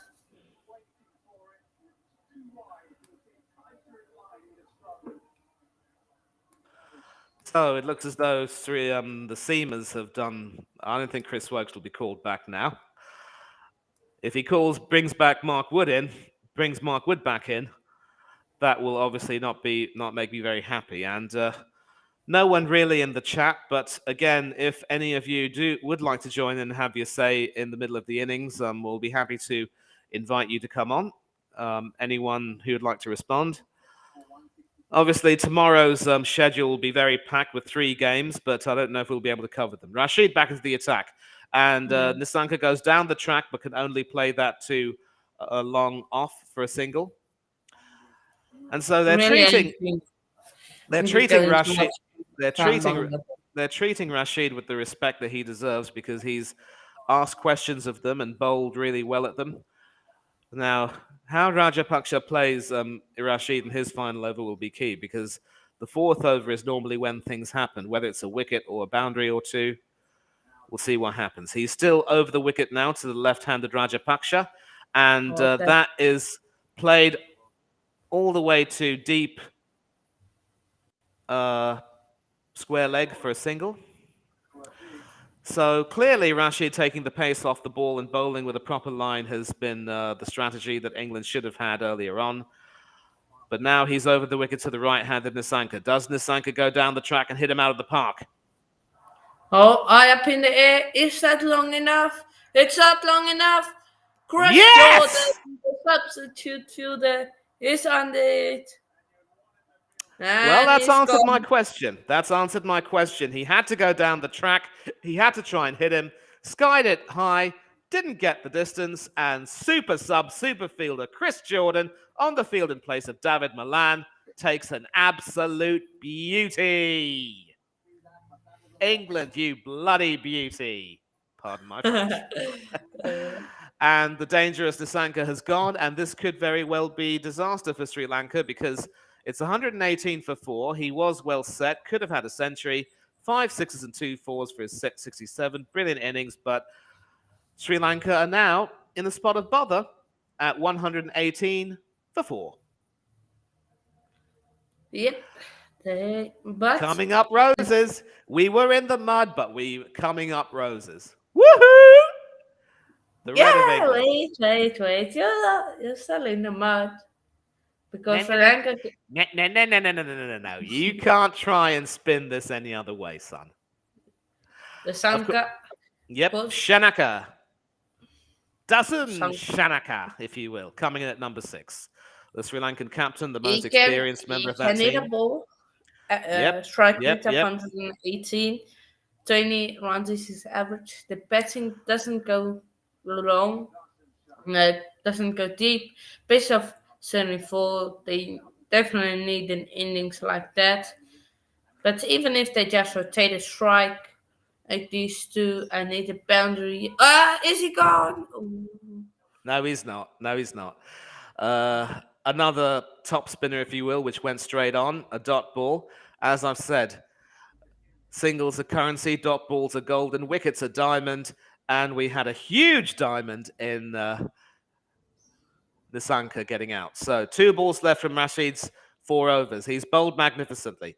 That is swept all the way to square leg and just a single. So Shanaka is off the mark. And it will be the left-handed Bhanuka Rajapaksha who will be coming in. So a replay of that wicket. Clearly didn't get the distance on it. And Chris Jordan was waiting there to snap that up. No second invitation required.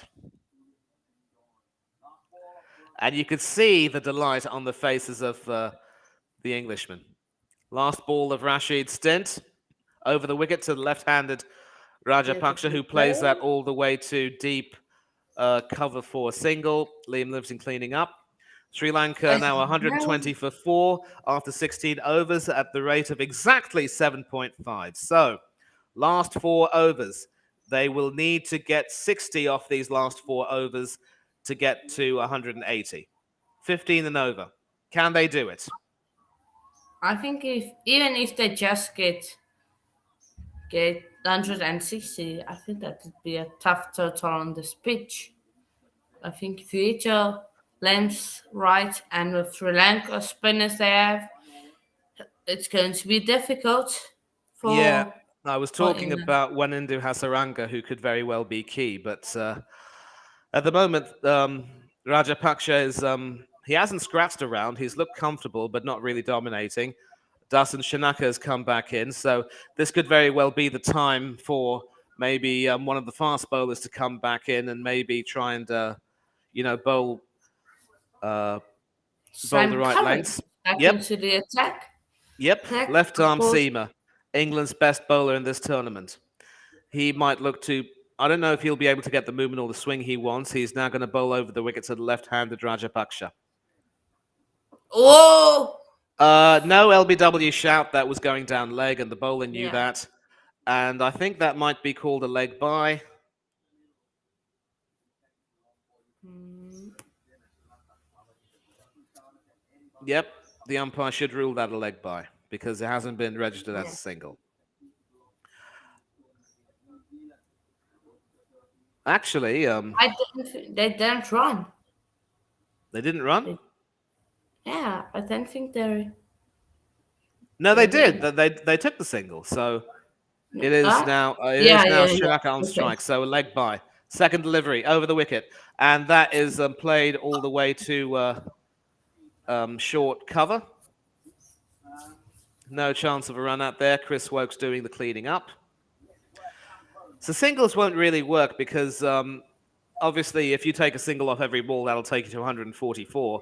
That certainly won't be a target which can be successfully defended with Joss Butler and Alex Hales back in the form they're in. And of course, there will be some the likes of Livingston and Stokes and Moeen Ali will have roles to play. They will imagine. So over the wicket to the left-handed Rajapaksha, packed offside field. Can Curran stay on line? Well, with Yes. the fielders all the way deep, all Rajapaksha has to do is play that into the covers for a single. I mean, singles are currency, but dot balls are golden and wickets are diamond. I'm going to keep saying that because it's a little bit like a casino in a way. You chance your arm and Yeah. hope you get what you can get. Anyone in the chat right now? Yeah, Yep, just like this. Werewolf says werewolf. Big up, big up, big up. Fourth ball of the over Oh, the wicket. is that a crash? Nope, nope, Oh, nope. That bounced in front of that's not. Butler. So obviously Shanaka trying to back away and play that to the offside, but only succeeding in getting that through to the wicketkeeper. And good, decent seam position there. You could see the edge, but that was short of Butler. He was never going to take that catch. Excellent work there from the England wicketkeeper captain. So Shanaka's scratching around in comparison, and he could very well be targeted by England's bowlers. But this has been a magnificent recovery. And once again, a terrific delivery, well within the bowling range. Not quite connecting with that, going through to the wicketkeeper. And after 17 overs, Sri Lanka are barely above 120. So, who's in the mud now, son? Who's in the mud now? Wait, I just want to know who's going to score your runs because David Milan is out.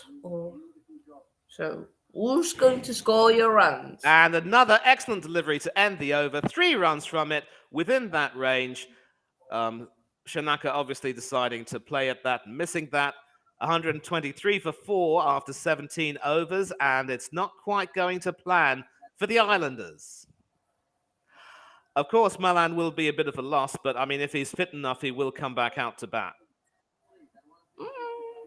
Never know. Maybe he can't. Chelsea fan, join in with me. Sri Lanka in the mud. Sri Lanka in the mud. I don't know how that chant goes, but just goes to show. Never count your chickens before they've hatched, Hanno. 3 overs left, 123 for 4. They need 60 runs off 3 overs at 20 and over. They can't do that. Or can they? That is. Okay, so Mark Wood coming back into the attack. I think his natural angle could very well cramp up the left-handed Rajapaksha for room. And this has been a magnificent recovery so far from England. The spinners have been terrific. 4 and over for Adil Rashid, 1 for 16. Brilliant stuff. And now it's Mark Wood over the wicket to the left-handed Rajapaksha. How does he play this? Swing and a miss! Money is fired up because he knows England are going to lose it all. Behave, son. Behave. Last 12 balls, only 6 runs, 5 singles and a leg bye, and of course, a wicket. England in the mud. Oh, no, Arsenal in the mud. Oh, Arsenal in the mud. Arsenal playing tomorrow, so you can say what you want today. Oh, and that is, baby. Well, nope. Well fielded by Chris Wokes, and what should have been 4 only becomes 1. So, excellent fielding positions there from Butler. Obviously, Wood was hoping to. Wokes. Yeah. So I think Butler knows that Wood might be better suited bowling to the left-handers with his sort of the tendency to sort of get the ball to stray a little bit into the offside. And now Shanaka is there, 2 off 6, hasn't really gotten set. And this will be interesting. Third ball of the over, still over the wicket to the right-handed Dasan Shanaka, and the run-up has been aborted. Dasan Shanaka, of course, the captain of Sri Lanka, has sort of overseen yes, a strange campaign in a way. Be up yourself, eh? Be up both of you, yeah. And that is played into the mid-wicket area, but that should be a single. Chris Jordan, super sub, super fielder, cleaning up. So, 17 points. Yeah. You guys are singing along, it seems. Sri Lanka in the mud. Sri Lanka in the mud. Football Ferreira. Good to see you, brother. Thanks a lot for joining in. And a little interview with Mark Wood. Because the TV's on mute, I can't really hear what he's saying. But at the moment, I'm just over the moon with this brilliant, brilliant display of containment bowling. 3 balls left. Over the wicket to the left-handed Rajapaksha. Smashing for 6. Right, wide. And that's a wide. Yeah. So one occasion when he'd get his line right to a right-handed batsman, he forgets that he's bowling to a left-hander. Oh, so shame.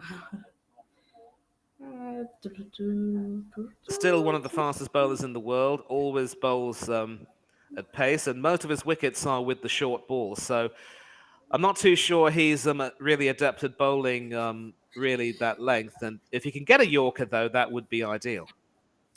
But so far, 2 singles and a wide, 3 balls left. What does Mark Wood do? Over the wicket to the left-handed Rajapaksha. He doesn't get smashed. Nope. I can't wait for Sri Lanka. Just need 1 big over. 1 massive over. 2 overs left after this, son. They'll be lucky if they get to 130 at the end of this over. 2 overs left, 50 runs to get to 180. As John McEnroe would say, you cannot be serious. Yes, my people. Yes, my people. Yes. 2 overs from Livingston, 1 from Ali. So who might bowl the last 2 overs?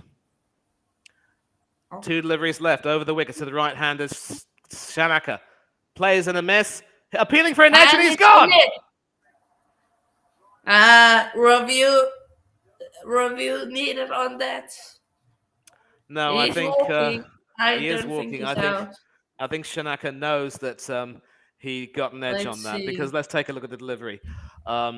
Scrambled seam position, if you will, but there was an edge, and when you edge, you instinctively look back at the wicketkeeper, and Shanaka has had to go. So, not the best. Where's Gurnaratne? Where is he? Where is he? Gurnaratne.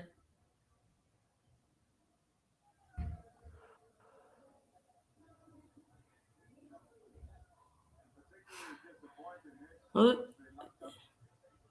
he coming out now? Now it's the off spinner Wanindu Hasaranga. Looks like he's a Where's Kurna right-handed batsman. Naratne? Where's Kurna Naratne? Where's he? I don't know if he's come out yet. Or maybe he doesn't feel that good. Yep, right-handed batsman. Off spinner who could have a role to play. One ball left in the 18th over, and If they can Sri get Lanka are to struggling. It's 127 for 5. And this 150, maybe? 20 off the last two, I don't see that happening. And of course, now we're into the tail, so it'll be very difficult. He can Yes, bat, though. He getting. has a best of 71, a strike rate of 120, so he can hit, but let's see how he attacks Wood. Yes, getting. Come on, England, says Charles fan. Those flicks says, come on, send those Aussies packing. Oh, yeah. Yeah, send those Aussies packing. Weren't even good enough to get the big win they needed over Afghanistan, and they want Sri Lanka to do them a favor. Nothing doing. Come on, England, finish them off. Come on, England. Come on, England. Doors flicks. Good to see you, brother. I hope you're doing well. Good to see you, bro. Good to see you. So, 1 for 22 off Wood's 2 overs. He was expensive in his first over, very expensive, but has bowled magnificently here so far. Yeah. People, And now make with sure, if you haven't already, subscribe, like, and share the channel. Be massively appreciated. Yeah. And to answer your question on Karunaratne, I think he hasn't come out to bat yet. Shamika Karunaratne is who you were looking for, yeah? It is Sam Curran who bowls the 19th over. And once again, it is a dot ball to start it off. Over the wicket to the right-handed Wanindu Hasaranga, who couldn't connect to that and only saw that going through to Jos Buttler. This team will win the World Cup, people. Remember that. Which team? This team. Proteas. You never know. That we don't know if they're going to qualify yet. We will qualify. Okay, second delivery from Sam Curran. Over the wicket to the right-handed Hasaranga, who tries to back away and plays that into the covers, but that won't be four because of Mr. Livingston. Dr. Livingston. Well, actually, they do run for the 2 because the score says it's 130. Oh, we are England. We are shite. We are shite. Our name is England. Yeah, that is 2 runs there. Very nicely played. So Hasaranga can hit. And third delivery, sort of trying to back away, but only succeeding in playing it back to the bowler. And England are well on top. The 19th over, Sri Lanka 130 for 5. They were, of course, 52 for 1 in the at the end of the 5th over, but this has been some absolutely magnificent containment bowling. The only question is, will the batsmen have enough in them to knock off these runs? Fourth delivery of Curran's over the wicket to the right-handed Hasaranga. Play and a miss, through to the wicketkeeper, another dot ball. Again, singles are currency, dot balls are golden, wickets are diamond. Will Wanindu try and hit out? Or maybe he'll want to keep the strike and let Bhanuka Rajapaksa have the final over. But this has been an absolutely magnificent bowling display. No doubt about it. Yeah. But except for the power play. Oh, what a ball. What a shot. Yep. Unlucky. Clearly, Rajapaksa wanted to try and back away. It was premeditated. All he had to do was just get some bat on that and send that to the fine leg boundary for 4. And you could see the disappointment on Curran's face because he did not want to end his bowling stint that way. So no, there's still a ball left. I know, but there's a ball left, but he will want to make sure that he has the final say here. And that was well played by Hasaranga to the third man boundary, and you can see the disappointment edged on Curran's face. So does Hasaranga repeat the trick? Last ball. Not this time, but it is played down to long on, and will there be a single? Yep. They run for 2. So Okay, Fourth 40 one. needed from the last over to get to 150. But one last over remain. Can Sri Lanka get themselves to 150? Hey, and say, England, you you are struggling with your spinners. Now try and face our spinners. What can you do? Well, Money, do you have 130. an England flag or not? Sadly, no. I mean, I'll have to, make an England flag myself and, wave it. But this has been You some might terrific need to stuff get so far. one and you put it up on your wall. And Yes, definitely, if definitely. England, of course, reach the semi-finals, then you can have And that so as it a is Mark background. Wood who'll be bowling the last over, and he will be entrusted with the job of trying to get out Bhanuka Rajapaksha. Ooh, Mark 136 for Wood. 5 off 19. Definitely a below par total so far. Singles could get them to about 140. And so the He seamers and just needs spinners it will to have a role get to play. just get it over the inner field circle. So on the what leg Over the side? wicket to No. the left-hander. Oh, it gets it through a gap, and that will be That should be a boundary. I four. think the fielder has recognized that when he, Livingston. yeah. And So that's a not a very, four. Now yep, they 10 here are 5 runs to get 140. 50 Maybe rather. they will try and get to 160 money. 160. Well, 4 6 from boundaries off these remaining balls will take them to 160, but it's certainly still a below par total. They would have wanted to get to 180.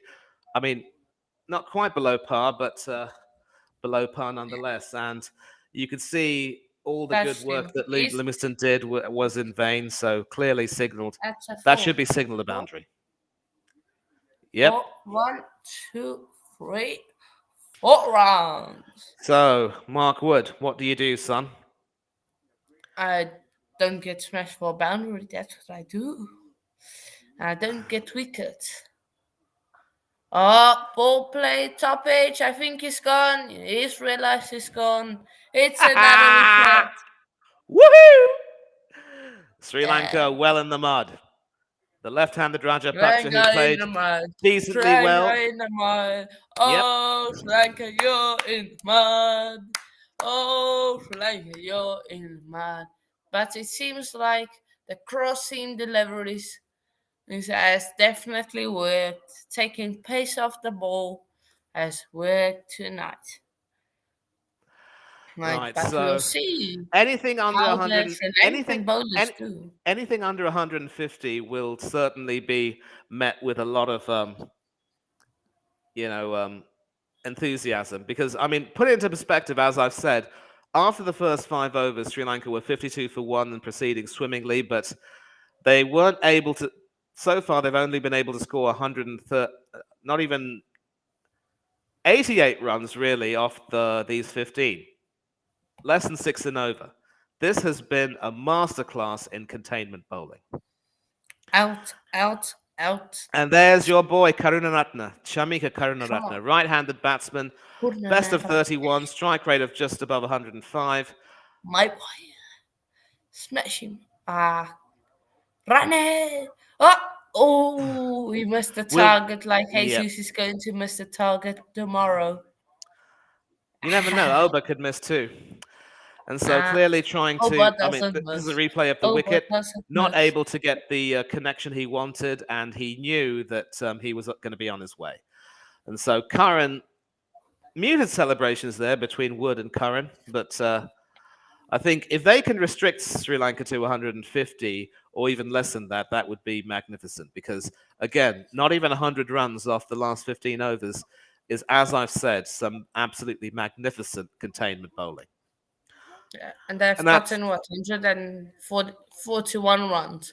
The yeah. 1 runs from the last 6 overs. Ah, come on. Hasaranga trying to back away and play that, but completely missing it. 2 balls left, 141 for 6. This has been absolutely magnificent stuff from England so far. Ah, 52 for 1 after 5, but now 141 for 6. This has been brilliant, absolutely brilliant. And Yeah, now it's going to be it's up so to the good. batsman, Butler, Hales, and company to take them home. 2 balls left. Over the wicket. Oh, Swing and a miss. please. Are they running for the Wow. single? Is he Uh, out? nope, nope, nope, nope, nope. It's gone to the third umpire, but I think Wood knows that the batsman came home safely. Oh my days, this batting is atrocious. Oh my days. Well, it's gone to the third umpire, Let's see. and I think the running was It's that gone, good it's that. gone, it's gone, it's gone. It's gone, Oh, it's he has gone, gone. He has it's indeed gone. gone. So Sri Run Lanka out. had to chance their arm, and Nitin Menon, the third umpire, will give the single, and the batsman will be gone. So it looks as though Hasaranga, after a fairly entertaining stint, will have to leave. Out you go, son. Na na na na na na na. Yep, 9 off Goodbye, 9. A 4 down to goodbye. third man. Came in and entertained, and now he's going Run to have to out do some by work with the ball. Butler. It Yeah, says it was Butler. Butler who made that throw in, and all Mark Wood had to do was break the stumps at the bowler's end. And because they crossed, it will be. No, actually, they didn't cross because, They did, they did. well, they did, but since Hasaranga was declared out, it means that the new batsman, Mahesh, what's his name? Yeah, Mahesh Tikshana is coming in at number 9. So Sri Lanka will not be yeah. bowled out, but having No, only they scored. won't. No, They but won't. but 2 wickets in this over, having only scored 89 runs in the last 15, this has been Oh, brilliant. And could this be? and that's another wicket. Yes! And just when you thought things were good now, they get even better. And that's the 141 innings for done. 8. 141 for 8 after 20 overs. Sri Lanka set England a total of 142. They got 41 runs in the last 7 overs, which was not to be expected. You fought Sri Lanka, they were in the driving seat, they were 100 for 3. We're like, surely they can get to at least 160, get 60 runs from the 7 overs. But they did a complete batting collapse in the second half of the innings by Sri Lanka, and great bowling display from England, except of course the what do you call it, in the power play. Rest of it was brilliant. But Manny, uh, what are your thoughts? What are my thoughts? What are my thoughts? Well, it's not how you start, it's how you end. And Yeah, I will admit that when Nisanka and Kushal Mendes were going great guns at the very beginning, I was feeling very apprehensive. I was hoping that England would somehow manage to contain them. I never expected that they would do a job like this, but to only concede 89 runs off the last 15 overs at less than 6 and over is absolute is the stuff of dreams. And Butler deserves to be credited for rotating his bowlers brilliantly. He was proactive enough to bring Adil Rashid into the picture, his leg break bowling taking it away. Got some good service as well from Liam Livingston, who provided some help. The fielding has been outstanding as well, and it's another hallmark of their play. Their fielding has been magnificent. yeah. Absolutely And in the magnificent. last 4 overs, they got 25 runs and 5 wickets. That just tells you the story. Um, but yeah, this loser pool will be in the mud tomorrow. Lol. Sri Lanka in the mud. Sri Lanka in the mud. Oh, Sri Lanka in the mud. That's it. Money, if you need to grab a quick drink, you can go Will you and still be get here? that. I'm not going to take longer Yeah, than 5 minutes. I might possibly get. I will be back as soon as possible. But all I can say yeah, is that I'm really happy. And again, any of you in the chat, if you want to come on and have your say, yeah. have a chat with us, I'm sure Hannah will invite you on. I will be back in about 2 minutes. I actually have to. Yeah, I'll be back. No worries, no worries. Yeah. Come Yeah. on, England. Woohoo! Man is happy, is happy. Eh, England are probably going to face India. Uh, they in the semi-final, which I think they will lose. Personally, I think we'll go through and we will face New Zealand. But yeah, Charles Fan says Sri Lanka in the mud. Yeah, they are absolutely in the mud. Yeah, people. So they will also be a watch along to the 3 p.m. kickoff game. So if you can't watch that game, if you are in the UK and you just want to keep up with the scores and listen, definitely um, come and tune in. Uh, uh, View the target is lower than 150. Satisfied. Think England will um, chase it and win it because they are not. 'Cause we in South Africa very confident. Fair enough. All fair enough. Enough. Let's yeah. Yeah. England needs 142. But one big concern for England is, of course, their main man, David Milan, being out. I think he got a hamstring injury midway through. Chris says, be up yourself, Chris, be up. I just saw you scared a Champions League draw reaction. So yeah, be up yourself, mate. Yeah. Yo, Cross is Wolf. Just Sense is Wolf Eye. Yeah. Um, so yeah, but do you think? What do you guys think? Do you guys think um England will chase that comfortably, or will they struggle, or not? Think they will struggle chasing down that scoreline, or not. Not. Yeah. Be up, everyone. I see this. Yeah, make sure to smash the like, people. We are closing in on 15 likes. Be up yourselves for that. Can get to 15 likes. That would be magnificent. Comfortably on. Okay. But what a guy. Okay, fair enough. Fair enough. And fair enough. It's a betting pitch, ain't it? I wouldn't say it's a pitch. Is safe for betting. I think it's been the pitch. It will be a difficult one. The pitch. I think it's more the bowling side and the batting side. The pitch today. Um, but if you get your lens wrong, you're going to get smashed. I'm just going to put on so um, on the something else. Uh, okay.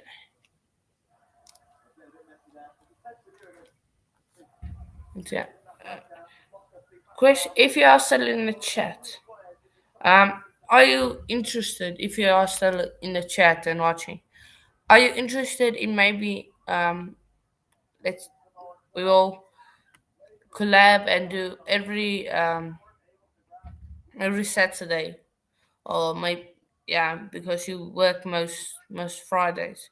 Every Saturday we will do before matches, or um just when there's like a dead match and you can and you're free, we can maybe do a boxing show. Um, so yeah, it's up to you. Uh, the Sri Lanka spinners are deadly. We got to be careful. Yeah, definitely got to be careful. Yeah, I see that people are tuning in. Be up, everyone. Wolf, I hope you're happy with that. And Chris Welsh is there.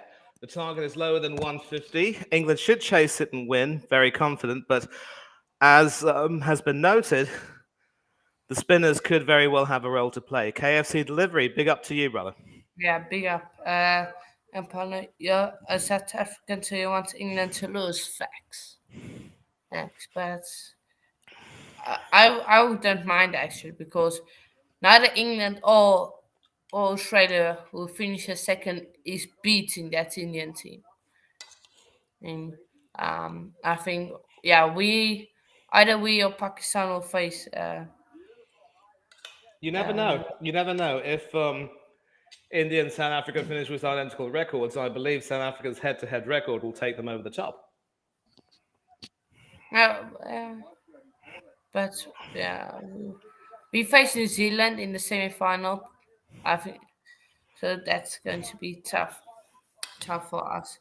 I hate Australia.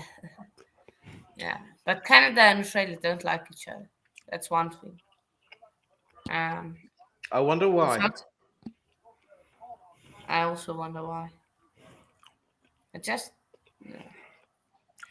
relying on England to try to close that score down is like relying on Tamara Collins to get your groceries. Why even bother? That's a bit harsh, mate. I mean, look, batting Wow. has come back into form, so have some faith, yeah? Have some Uh, faith. that's funny. That's funny. Curious. He says, "Be up, man. I hope you're well." Yep, all good, mate. All good. So yeah.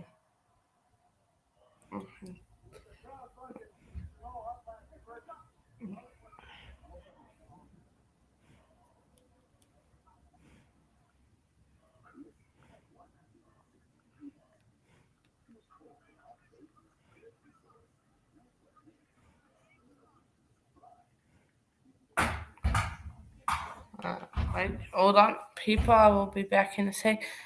Pakistan qualifies. Netherlands beat South Africa and India beat Zimbabwe. Pakistan have to beat South Africa. Um, except the last bit, except because there's no like quarterfinals. It's just the top two qualify to the semifinals. Um, so they just need to rely on either Netherlands beating us or the rain coming down. But if the rain comes down on our end, it will probably be. Yeah, they have to beat Bangladesh, which is not easy. It's not easy. Ask India, but yeah, I will be back in a sec. Yeah. Yeah, so as you can see, I'm buzzing right now because, again, for England to only concede 89 runs off the last 15 overs is absolutely magnificent. Of course, there was a reason why Dustin Shanaka opted to bat first because chasing would be difficult, but a target of 140 should be manageable. Of course, the spinners will be expected to have a bit of a role to play, but I'm sure Butler will have told his players to bat responsibly and with circumspection. There is no way that they can even consider um, throwing their wickets away. But this is it. These 20 overs will determine England's fate in the tournament. Will they rise to the challenge? At the moment, Milan is still injured. So if England lose 9 wickets, unless Milan comes out to bat later on, they will be considered all out. But at the moment, it's the England captain, Joss Butler, and his opening partner, Alex Hales, who are about to open England's account with the bat. And this could very well be the time for them to shine. Both of them coming into form at the best time against New Zealand. A sparkling innings from the captain himself, an important half century from Alex Hales. And now they have to do it all over again to make sure that England qualify. Now, of course, as I've said, if England do fail to qualify, then they will look back at their approach at the very beginning of the tournament and realise that that cost them very dearly.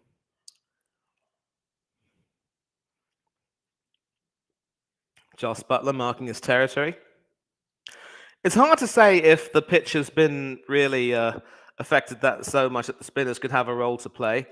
Don't see too much in terms of rough necessarily, but again, Wanindu Hasaranga should be expected to play a role. But at the moment. Butler and Hales are seeing the ball like footballs at the moment.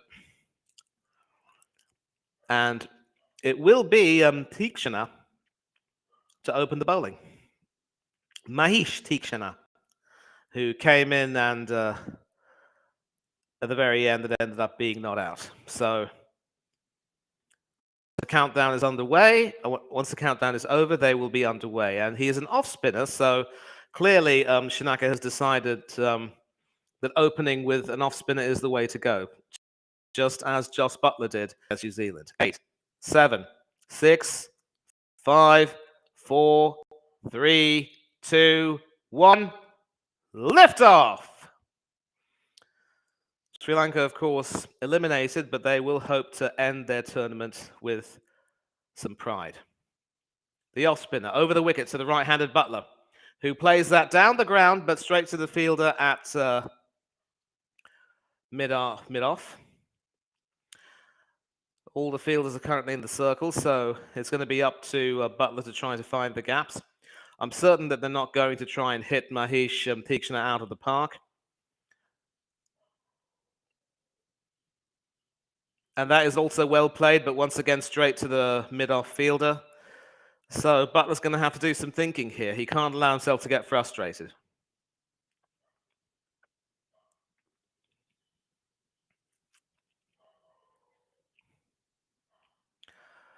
Third ball. And that is well played onto the leg side. The bowler straying. Will they get a double? No, they settle for a single to bring Alex Hales on strike. So once again, Paul Rifle overseeing proceedings, standing in his 26th T20 International. Of course, a former bowler for Australia and a member of their victorious 1999 ODI World Cup winning squad. And Paul Wilson standing in his 26th ODI as well. So we have two Aussies overseeing proceedings on the field. For delivery. Also play to the leg, and that goes beyond the short square leg fielder. Will that go to the boundary? No. Wanindu Hasaranga coming and cleaning up a deep square leg, but the batsmen pick up two.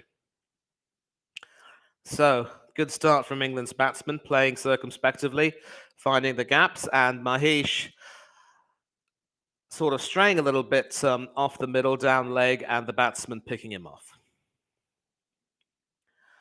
Chris Gaffney, of course, from New Zealand is the reserve umpire, Nitin Menon from India is the TV umpire, and Andrew Pycroft, as always, from Zimbabwe, is the match referee.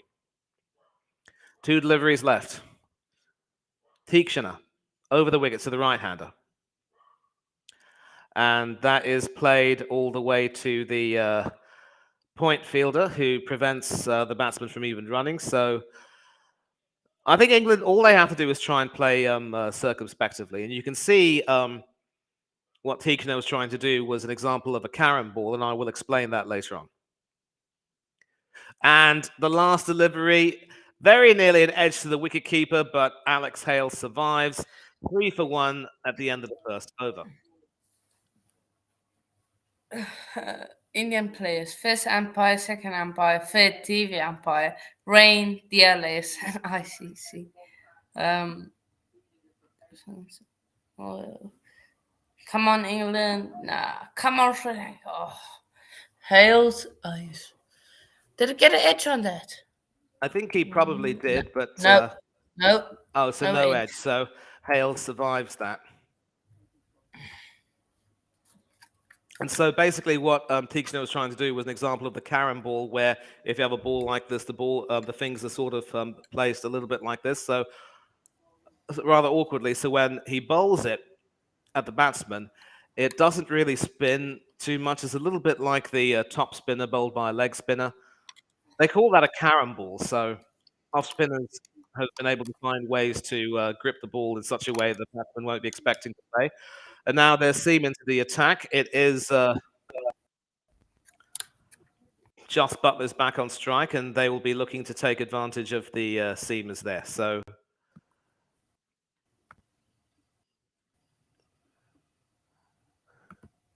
it is a right arm seamer, Rajitha, bowling over the wicket to Butler, who plays that all the way to point, sort of fends that all the way to point. and no runs. But the best part about so what happens here with the carom ball is that when the ball is sort of kept this way, your fingers are kept this way, and you sort of bowl it, it's a little bit of a sort of like a top spinner, and there was no edge on that. You're right, Ultra Edge confirming that. So Hales was able to survive. England just need to bat responsibly and circumspectively, not take any silly risks. Buttler and Hales have been in good form of late, and this is going to be the second delivery from Rajitha over the wicket, and Buttler plays that all the way to deep square leg for a single. So, again, when it comes to Sri Lankans bowling, singles are currency, dot balls are golden, wickets are diamond. And of course, Buttler only needs to score 30 runs to get to 2,500 T20 ODI runs. Alex Hales needs 58 to get to 2,000. And with it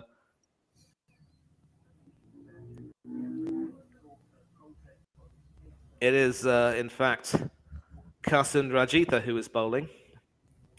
Right arm fast over the wicket, and he'll be bowling to the right-handed Hales, who also plays that to the leg side. Can they run for two? They do run for two and make it fairly comfortably in the end. Yeah. So 6 without loss after 3 overs. Going at a rate of 4. Sri Lanka need few early wickets if they want to defend this total. Yeah. Yep, they definitely need wickets because as I've said, and this is the difference between teams like England and teams like Sri Lanka. The running between the wickets will definitely make a difference. So both batsmen in good touch. They just have to make sure they avoid making any silly mistakes. 4th delivery. Kasun Rajitha over the wicket. And that is played back down the ground. Sent to the long off boundary for 4. Stood and delivered. Majestic as they come. And the shackles are off. KFC say to whoever you support, England's gonna win either way. Fair. Yeah, they're probably all going to win. If I could pin that comment, I would. But again, a terrific shot from Alex Hales. Played the seamer perfectly. So does Tikshana come back into the attack in the next over? Let's see what happens. 2 deliveries left. Wide as they come. And Paul Wilson has no problems raising his arms as if to say, too wide for my liking, son.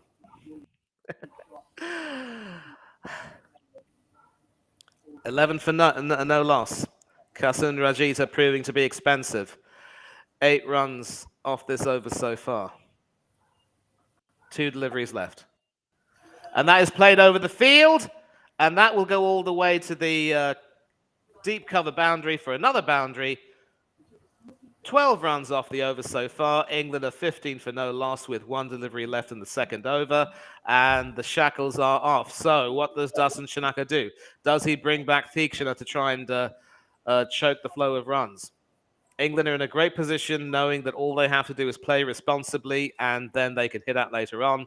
The secret for their success, one of the secrets of their success was that magnificent opening partnership where at one point they were 81 for no loss at the midway point of the innings. They flayed Trent Bolt and Tim Southey to all corners of the park and really gave England a great platform to defend. Last ball of the over. Kasun Rajitha. And that is, of course, played well, but only along the ground, straight to the mid-off fielder. So 15 for no loss after 2 overs.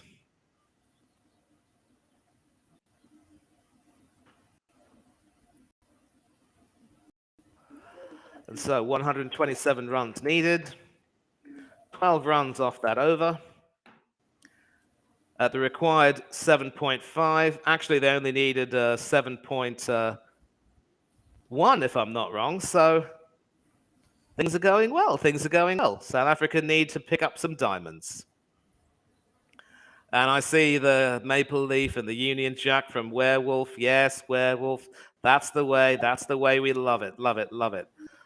Sadly, we can't see the flags with the graphics there, but it is what it is. Flags are Canada and British flags. Yep. And as expected, Theekshana is brought back into the attack. But again, with Butler and Hales combining for that brilliant partnership against New Zealand, they know that they just need to keep their wickets intact. Ooh. As I say that, a brilliant delivery which spun right up at Butler, went through to the wicketkeeper, no edge, so he survived. So this could be very difficult. Once again, the carrom ball coming into effect, sort of being brought down a little bit back of the handish, if you will, except the finger comes into play. That's sort of the top spinner, which can really, rise up at you. And the second ball is guided all the way to deep square leg, and Butler gets a double, 2 runs for him. So it'll be interesting to see if there was an edge here, and thankfully for Butler, there was no edge. And in any case, it was dropped by the wicketkeeper because it came that quickly on him. So 2 runs off this second ball. It's all right. And that is played all the way past long off, and that's a boundary. So something to relieve the tension there for Just Butler. That England can get a better net run rate than New Zealand? I don't think so, because I'm going to take a look at the tables right now. And look, New Zealand's run rate is such that even if England were to knock off these runs in as few overs as possible, I don't see they're going to need to knock them off in about 5 or 6 overs, and that's not going to happen. And as you see, it's a run rate of 2.113 for New Zealand compared to 5.5 for England. So no, I don't see that happening. And as I say that, this ball is well played by Alex Hales to deep mid wicket for a double. So England, after a rather nervy start, have started to accelerate. And again, all Butler and Hales have to do is keep their wicket intact. And that was Butler who played that, so he's chugging along nicely. After a very difficult start, he has now gone on to 9 from 4 balls off this over. A rushed single played all the way to cover. And they run for a single. So clearly Butler wants to try and make sure he doesn't have to take much of the strike. Hasaranga there with the throw, and Butler was safe. So excellent cricket all around from the England captain. Last ball of the over. What does Theekshana do? And that is played into the ground, back to the bowler. And England are swimming along nicely at 24 for no loss after 3, 8 and over. And it is coming up roses. 118 of 17 overs. So the run rate has now come to just above 7 and over that they need to get, and they're going on about 8 and over. And of course, all they need to do is keep their wickets in hand. But I think, as a lot of England fans will tell you, it would never be an England team without a mid-order collapse. So hopefully the batsmen will, not succumb to the pressure. And I think Shanaka opting to keep the spinner on at the very beginning, taken a bit of a risk so far because he hasn't, been able to get wickets. And it is, in fact, Lahiru Kumara who's coming into the attack, another right-arm seamer. He should be bowling over the wicket to the right-handed England captain, Jos Buttler. Down of the balls, if they want success, they need to take the face down. And that is brilliantly played by Butler, but that finds the short cover fielder. But because of the misfield, they can take a single, and Hales is now on strike. So, again, don't lose your wickets, play responsibly. As they would say in Hindi, Aram se khelo. Play carefully or at rest. And so 8 runs and over. They just need a little bit above 7 and over now. And actually, they don't even need 7. It's under 7 and over that they need. So they're going along swimmingly. But it's still the 4th over. And that was a play and a miss there from Alex Hales off the second delivery. Sri Lanka, please, Sri Lanka, do a miracle. Do a miracle, Sri Lanka. Please, please, please do And a highlights here some of the miracle. shots that Joss Butler played against New Zealand. A brilliant innings from the captain, getting back into form at the right time. Man for the occasion. It was his 100th T20 international. A strike rate of 152 versus pace bowling, and in the 130s against Oh, spin. And that is that's a massive hit, which didn't have the distance, but it goes for 4 to long on. And so that is Alex Hales who stood and delivered there, picking a boundary. And I think it's fair to say that England might be adopting a strategy of a boundary and over. That could very well take them to the target. And I think they know, conceivably, Hanno, to further answer your question, that they're not going to overhaul New Zealand's net run rate. And if they were to try and do that, they could lose wickets, and they do not want to do that. So a bird in the hand is worth 2 in the bush. They don't want to do that. And that is picked off whipped away off his legs, sort of got himself into position to play across his body, but got a good enough connection to send that all the way to deep square leg for a boundary. And England are running, and that has been called a no ball, apparently, by the umpire. So in addition to that, it's insult to injury. England have a free hit. Who's in the mud now, son? Who's in the mud now? Lahidu Kumar clearly overstepping, and Alex Hales playing that off his hips, connecting with it beautifully. Goes all the way to the deep square leg boundary, and 4 no balls and a free hit. What more can you ask for?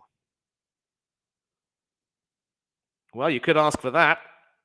Falls short of the fielder, and they get a single off that. So at least they couldn't get out.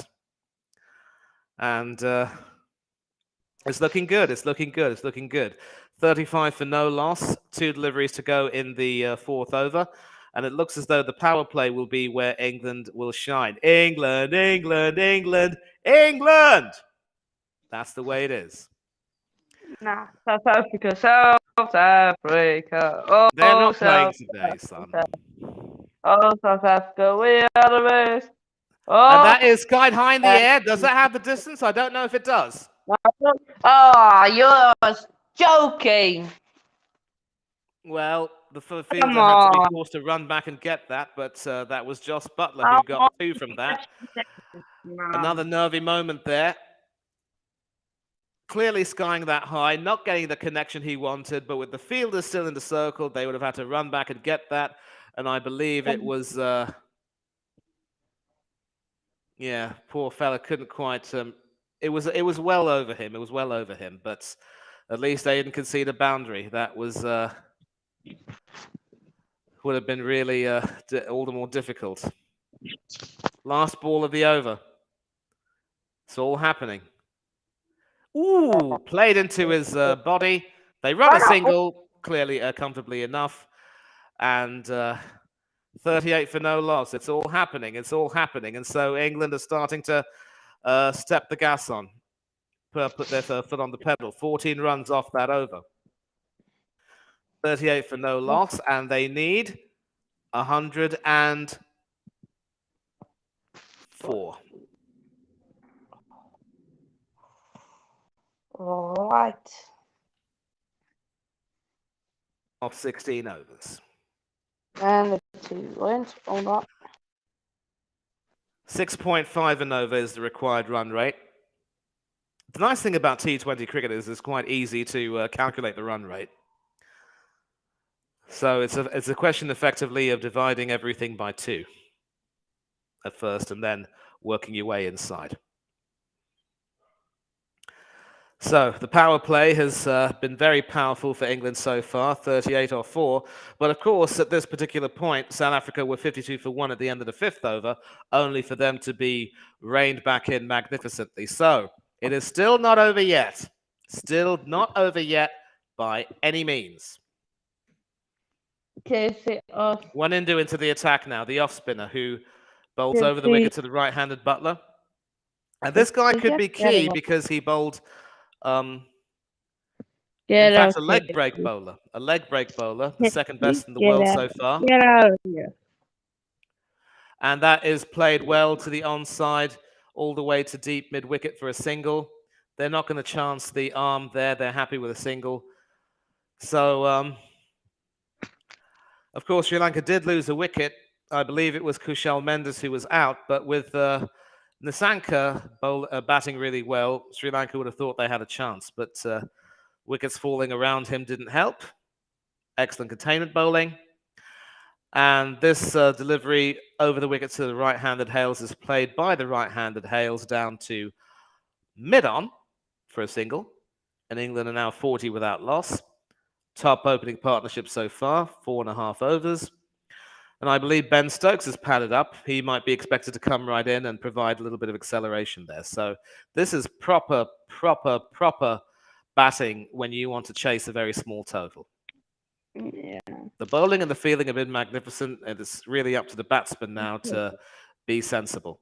Butler now at the crease. He's played well for 15 off 16, What a and that could shot. be even more. It is now 19 off 17 with an exquisitely cut boundary all the way to the deep cover boundary for 4.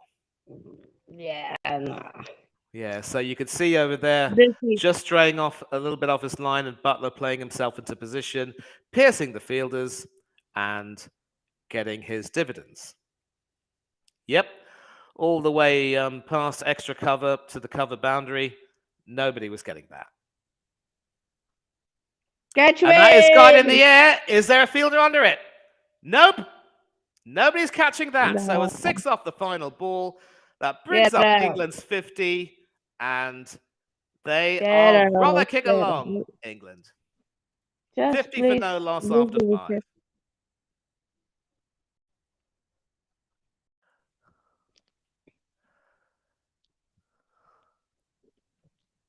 I bowling 2 shots and I bowling in slots. The score, you can see it every time money changes the score. You can see where the score is. There you can see where the score is. Yeah. All I Sri can say Lanka, right now is that everything is coming up roses, and I am delighted. yeah. What a shot, you know. That was a brilliant hit. Out of the park. And the Barmy Magnificent. Army are in raptures. Yeah. Get out, Barmy Army. Rajita back into the attack. Over the Get wicket to the ready. right-handed Hales. And Guided that's along to the not mid-wicket full. region for 2. Price sets are full. You're And talking so 52 for no loss. like you would get. Yeah, I would get him out. My bowling would get him out. Easy. Are you a Easy. spinner or a seamer, son? Seaman, but I bowl really slow. Really slow, so.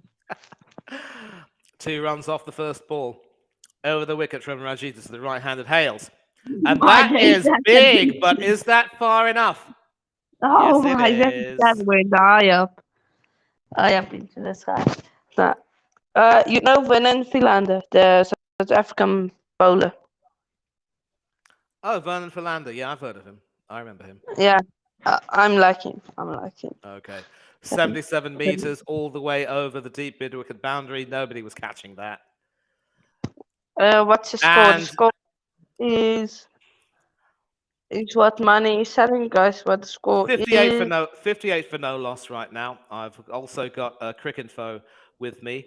Now, again, as I've said, England are not going to try and overhaul New Zealand's run rate, but they probably wouldn't need to.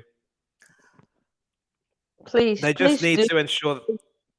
And that is another slower delivery, hit back over the bowler for 4. So Hales is starting to hit out. And they're targeting Kasun Rajitha right now. So back of the hand, slower ball, sat up quite nicely for him, really. And 12 runs off 3 balls so far. So I think it's fair to say that this could very well sum up Sri Lanka's tournament. They've pretty much been outplayed in practically all disciplines.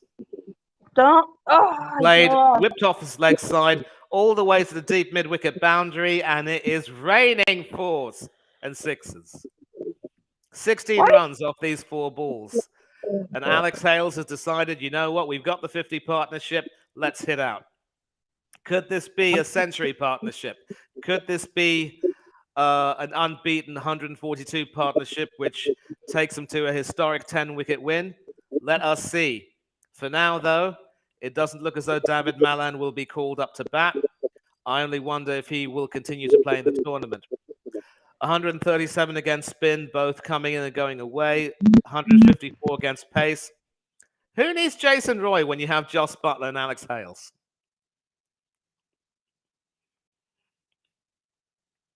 Two deliveries left.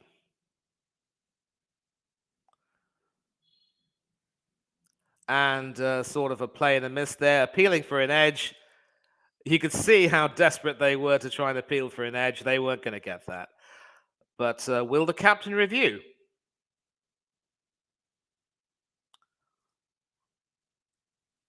Well, he decides to review because I think he obviously wants to see Hales get out. And, it's basically, this could very well be a Hail Mary. Hales is taking off his gloves in preparation to possibly be given out, but I'm pretty certain that it might be just tempest in the teapot, really. Shanak has opted for the review, so we're going to see if the edge tracker found anything. There is a decision, of course, not out. Nicely pitched up, if you will. And it looks as though the edge over there would be the bat hitting the wicket. I do believe that there would have been a gap between bat and pad at the time of impact. So yeah. But I might. Well, wait a minute. There could just be a faint edge here because the edge tracker, Ultra Edge, has picked up an edge, the ball hitting the bat. So this could very well be a good review. Woo. Because again, there is no sign of the ball. I mean, the ball doesn't hit the wicket when the edge is detected. The thinnest of edges. Could that be out? Could that be the end of Alex Hales' blistering knock? If so, it'll be a really good recovery for Karsun Rajitha, who was smacked for 16 off the over. A 2, a 6, and 2 boundaries before recovering with a dot ball, and now potentially the wicket. So it could very well be that Alex Hales will have to go.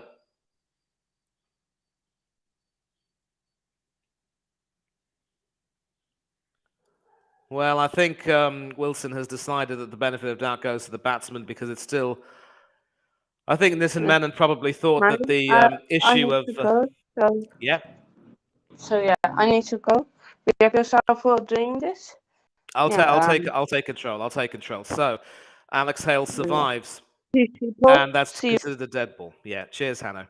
So, since he survives and the review is lost, it's a dead ball. Last ball of the over. And that is hit over the mid-off fielder for another boundary. So Alex Hales probably might be saying, just for that, that's what you get from me. 20 runs off the over. 2, 6, 4, 4, dot ball and 4. And England are 70 for naught after 6 overs, needing 72 to win off the remaining 14.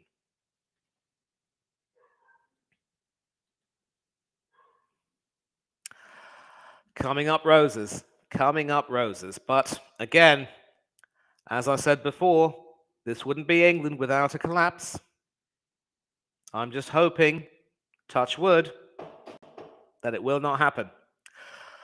And so everything that could go right after the 5th over of play has gone right for England. Yep. Sri Lanka to airport, Australia to bus stands and train stations.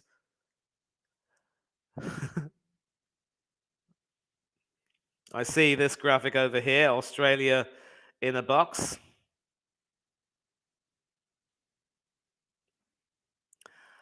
I think, obviously, with Hanno enthusiastically supporting Sri Lanka, didn't want to see England qualify, but this has been really professional so far, and they've reached almost half their target from 6 overs. Alex Hale's obviously deciding to hit out. And I think we're going to take a look at the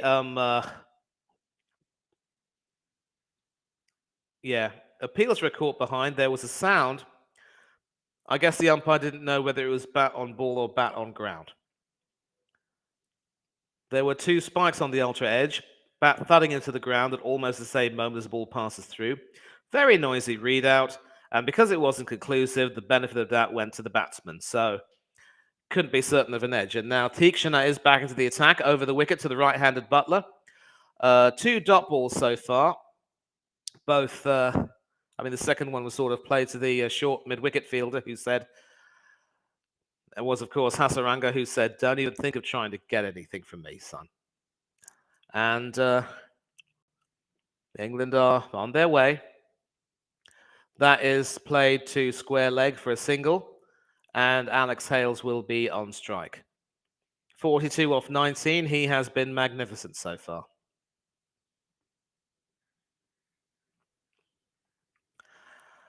And of course, England haven't been without their share of hairy moments. Obviously, Tikshana getting the carom ball to rise up awkwardly at the batsman, providing a few scary moments, but so far, 71 for no loss. It's been absolutely serene. His third over, Tikshana, and obviously, Shanaka sees this over as a means of trying to contain the batsman, but here's the deal. Even if they were to end this over with 2 more dot balls, England would still be going along swimmingly at 10 and over.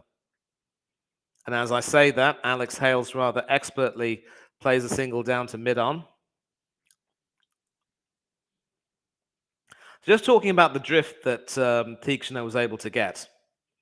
And of course, whenever it's drifted to the leg side, they've been able to play that for a few runs. But Hales has been impressive so far against the spinners. And that will be played by Jos Buttler.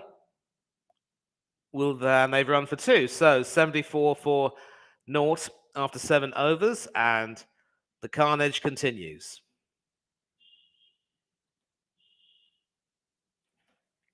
So once again, an amazing opening partnership from Hales and Butler. Key to their success so far. And it's been terrific to see the flexibility because obviously their first 2 games against Afghanistan and Ireland, they looked to chase, and the chase went horribly wrong against Ireland, of course. But they changed their strategy against Australia magnificently and ended up posting a threatening total before containing the New Zealanders to 159. Obviously, the match between England and Australia was washed out. And now they're in a position where they can look to seal their spot in the semi-finals. Wanendu Hasaranga, leg spin over the wicket to the right-handed Hales, who plays that down to mid-on for a single. He's now gone on to 44 off 22. Definitely a man of the match innings if and when rather England win. And quite not really surprising that Kasun Rajitha was taken out of the attack. He was hit in that over. So clearly the seamers have been targeted. 75 for no loss now. And does he find the fielder? Yes, he does. So that was Butler who played it all the way to the deep mid-wicket fielder, Chamika Karunaratne. And Hasaranga has struck. So an end to an absolutely rollicking partnership of 75 for England, but trying to get the power, but not the distance or the height, and an excellent diving catch at deep mid-wicket, and you could see the Sri Lankans are delighted. Some hope for Australia now. Of course, Sri Lanka are eliminated, but an important supporting role from the captain. Doesn't get to 2,500 tonight. He is too short of that, but you assume that he will get an opportunity in the semi-final. and England are now 75 for 1. Still going on at well over 10 and over, so all is not lost. More sensible cricket will be needed.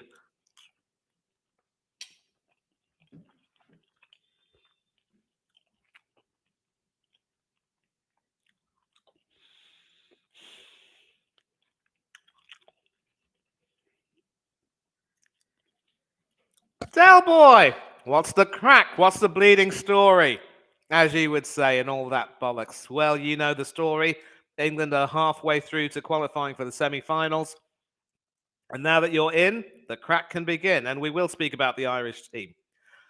The Irish team, of course, with that shock win over England and certainly leaving their mark on this tournament. And now it's Ben Stokes who's come in. He was, of course, padded up. 9 runs needed for 500 in T20 internationals, left-handed batsman. And Hasaranga is over the wicket. So first ball, played all the way to point, and they get a single. A direct hit, but Stokes was safe. And yes, we will speak about the Irish team. Yes! Del boy, yes. So, obviously, Ireland came into the tournament having to play in the qualifiers, but they were magnificent against the West Indies and made the Super 12s. And they, of course, were expected to get quite a few shock results in this tournament. Might have had some hopes of qualifying for the semis themselves, but some patches of inconsistent cricket pretty much did them in. But they were able to get a victory over England in the DLS shortened game. England, of course, mucking up their chasing strategy quite badly.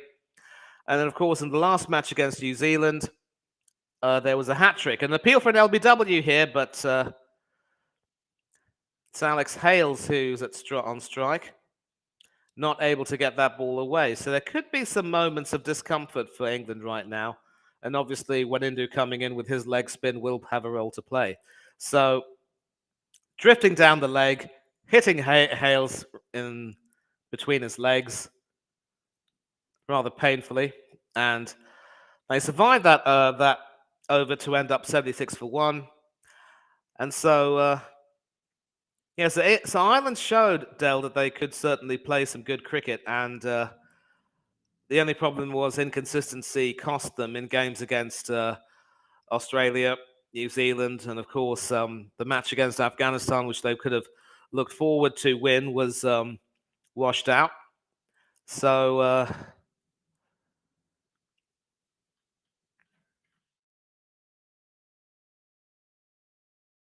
again, Ireland are going to go back with a few what-ifs, but they did provide some really good moments, some good individual performances. Obviously, a hat-trick in the final match against New Zealand. And they've shown that they can certainly compete, and hopefully with a little bit more consistency, they will do well. I think they depended a bit too much on their opening batsman, Andrew Balbirnie, the captain, and also Paul Stirling. And I think whenever they would lose wickets, they'd lose it in the clump. So 9th over to be bowled by Dhananjaya De Silva. Round the wicket to the left-handed Stokes, who plays that all the way to long off for a single. And again, England just need to keep their cool, because I'm sure Butler would have been disappointed to have gotten himself out when he did. He was, of course, 2 runs away from 2,500 runs in T20 international cricket, but more crucially, he could have seen England through to the midpoint of the innings with a rollicking partnership. But in comes Ben Stokes, England's talisman, England's inspiration, England's test captain. And De Silva also looks to be another slower bowler who will try to put the brakes on England right now. Clearly, England have chosen to attack the fast bowlers. Over the wicket now to the right-handed Hales, who gets that over the bowler, and that will be a single all the way down to... actually, they run for 2. Excellent running between the wickets there. So Stokes has now moved on to 46. Hales has now moved on to 46 off 27, playing his big hand so far. And I think Ben Stokes might look to provide support to Alex Hales. So hopefully that's answered your question, Del. About Ireland, they certainly provided a few good moments, and maybe with a bit of consistency in application, they could have actually picked up a few more wins. And I think they will look back to the washout against Afghanistan as a big what if, but still looking good, and we will definitely be seeing a lot more of Ireland in many limited overs tournaments to come, I'm sure. Single played by Alex Hales down to long on, bringing Ben Stokes back on strike. England are now 80 for 1 with 1 ball to go in the 9th over. Biryani. Not quite biryani, it's just some white rice with some vegetable curry and some stir-fried beans. And that final ball was played for 2, so Stokes is now on 4 off 3. England are 82 for 1 after 9 overs and still proceeding quite well. So obviously the wicket of Joss Buttler was a bit of a eyesore, but it's brought Ben Stokes in, and they just need 60 runs off 11 overs. Comfortably under 6 and over, keep their wickets intact, and Bob's your uncle. So, and Del, if you're still in the chat, I hope you're excited about the Chelsea-Arsenal game tomorrow at Stamford Bridge. Aubameyang coming up against his former team. Of course, we had a more than decent record at Stamford Bridge in recent times, and that should be a cracker. Wanindu Hasaranga back into the attack, over the wicket, and yep, Wanindu comes back in, and Hales plays a rather injudicious shot, gives up his wicket, and could we see a fight back from Sri Lanka now? Well, Hales will be disgusted with himself, played brilliantly for 47 off 30, was looking to get his 50, but then just succumbed to an ill-judged rush of blood. A nice return catch for the bowler. The spinners are doing their job, and it's not looking too good now because, mind you, David Milal did have to go off injured. It looks as though Harry Brook will be walking in to join Ben Stokes. So 47 for 30 off Alex Hales, 7 fours and a 6, attacking the seamer Kasun Rajitha, but not really able to get away against the spinners. The spinners are coming into their own, and England are now in a bit of a spot of bother at 82 for 2. So, yeah, if you're still in the chat, Del, obviously... yeah, you know what? I'm actually going to put the link for this in the chat. So if you do want to come in and have your say, please click this link and we'll have a chat.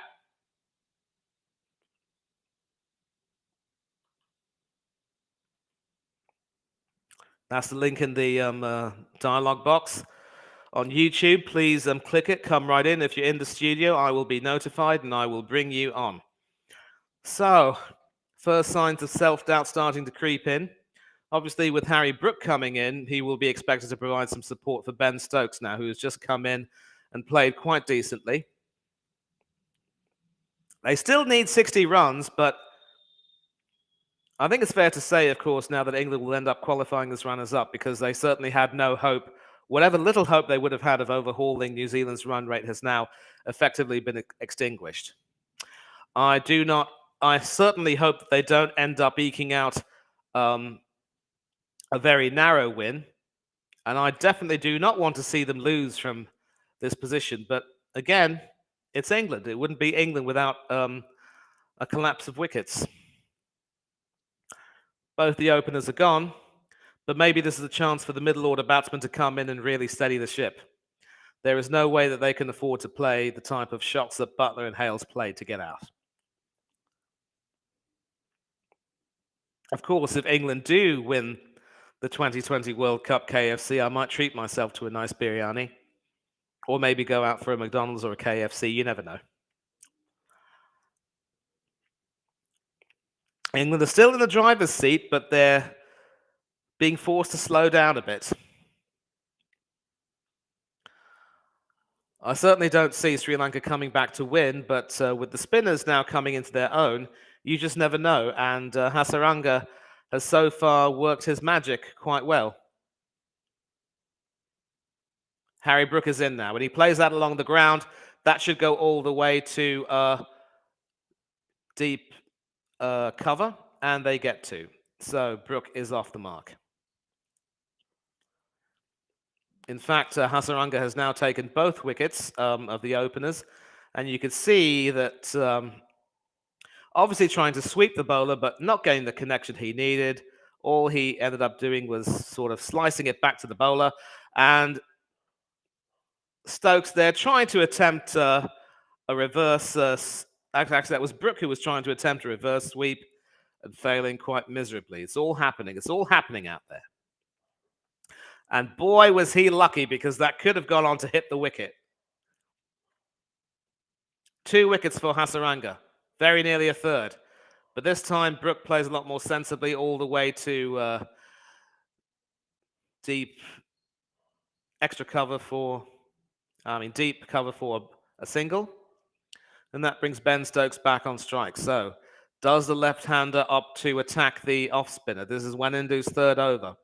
I think the strategy will be to try to play out the spinners, see them out, and then attack the seamers again. Shouldn't have lost their wickets, and I think they're going to look to go over that. But once they get to their 100, they should be well on their way. Yeah, Chelsea fan, I'm still here. So this 5th ball over the wicket to the left-hander is played back by Stokes to the bowler. And they really don't need to accelerate now, because their run rate is 8.5. They really only need, they don't even need 60 off the last 10. And that is a reverse sweep played all the way to deep point, but just for a single. So Ben Stokes will retain strike, and England are 86 for 2. 4 runs off the over and the wicket of Alex Hales.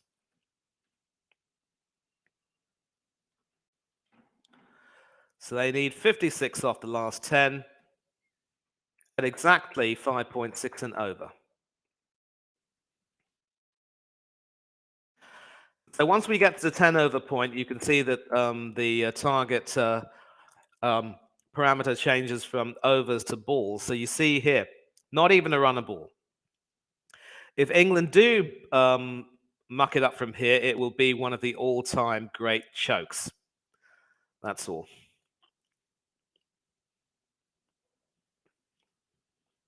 Looks as though Malan could be fit to come back in at number 5, Moeen Ali at 6, Liam Livingston at 7, Sam Curran at 8 can also hit the ball quite a bit. Really shouldn't have to be that way, though. Dhananjaya De Silva back into the attack, and the delivery is aborted. Ben Stokes playing a few mind games there. Dhananjaya De Silva bowling round the wicket to the left-handed Ben Stokes. How does Stokes play this guy? Pats it back. Will they take a single? Yes, they will. Sort of going beyond the bowler over there, and some distance away from him in such a way that he couldn't retrieve that. So a nice single for Stokes. That takes him on to 6, and Harry Brook is on 3. So both these 2 batsmen have just come in. They haven't gotten settled yet.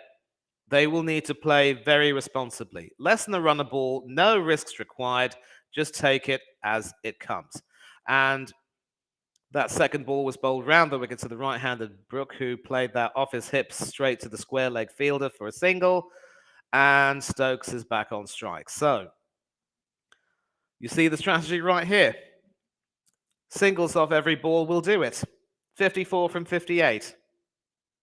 It was 56 off 60, and I will change that at the end of the over. Round the wicket again, so this time to the left-handed Stokes, who swings and misses.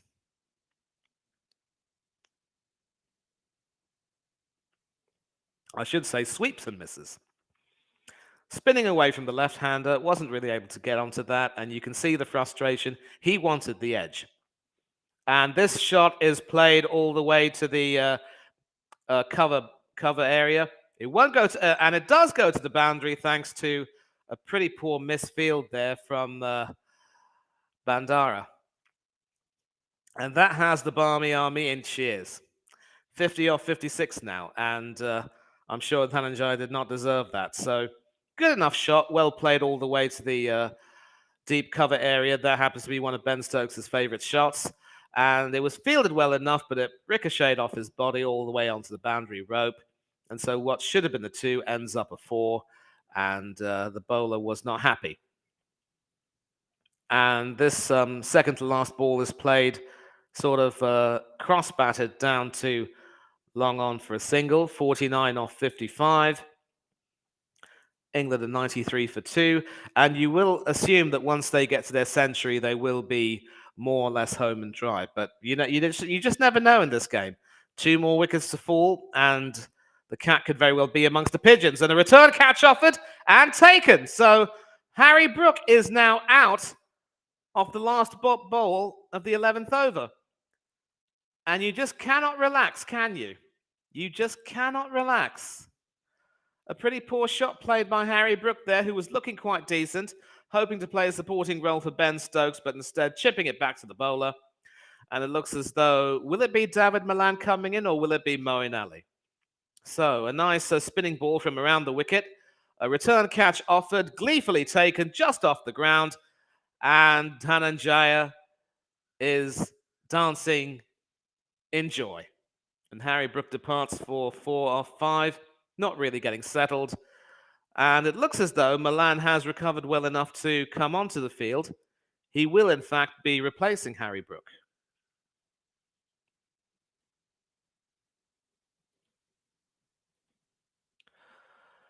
So 7 runs off that over, but a wicket having fallen. And pretty poor stuff, that, from England's point of view. They just need a run a ball. They cannot afford to choke like this.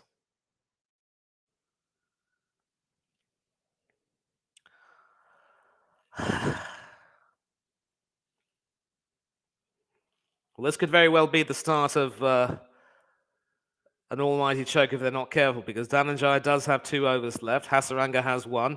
And the spinners are now able to do what England's spinners were able to do. The spinners didn't take wickets at first, but they contained the runs magnificently. It is, in fact, Liam Livingstone who is out, so Malan is not quite fit. Best of 103 in T20 internationals.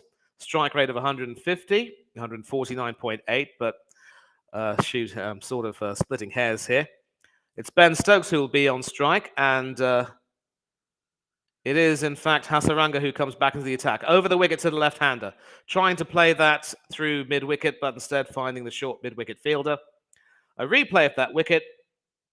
Catching practice, really, for Dhananjaya.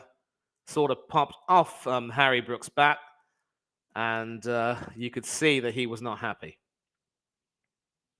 And that ball is sort of swatted all the way to long off for a single. They dare not chance the arm of Dhananjaya de Silva, 48 from 52. And it would be rather disappointing if England were to make very heavy weather of this chase, only getting there in the final over. But this might be a reflection of how the surface is starting to spin quite a bit and offer hope for the spinners. In fact, the Sydney Cricket Ground has normally been famous for aiding the spinners while the batting team is batting second. And Livingstone is off the mark with a well-played single down to mid-wicket. 47 off 51. So this is what they have to do. Get singles. They only need singles now. And so the England bowlers obviously did a magnificent job first up, and the opening partnership of 75 was terrific. And this shot over the wicket is played well by Ben Stokes all the way to the deep cover area. They get 2 from that. So 45 off 50 now.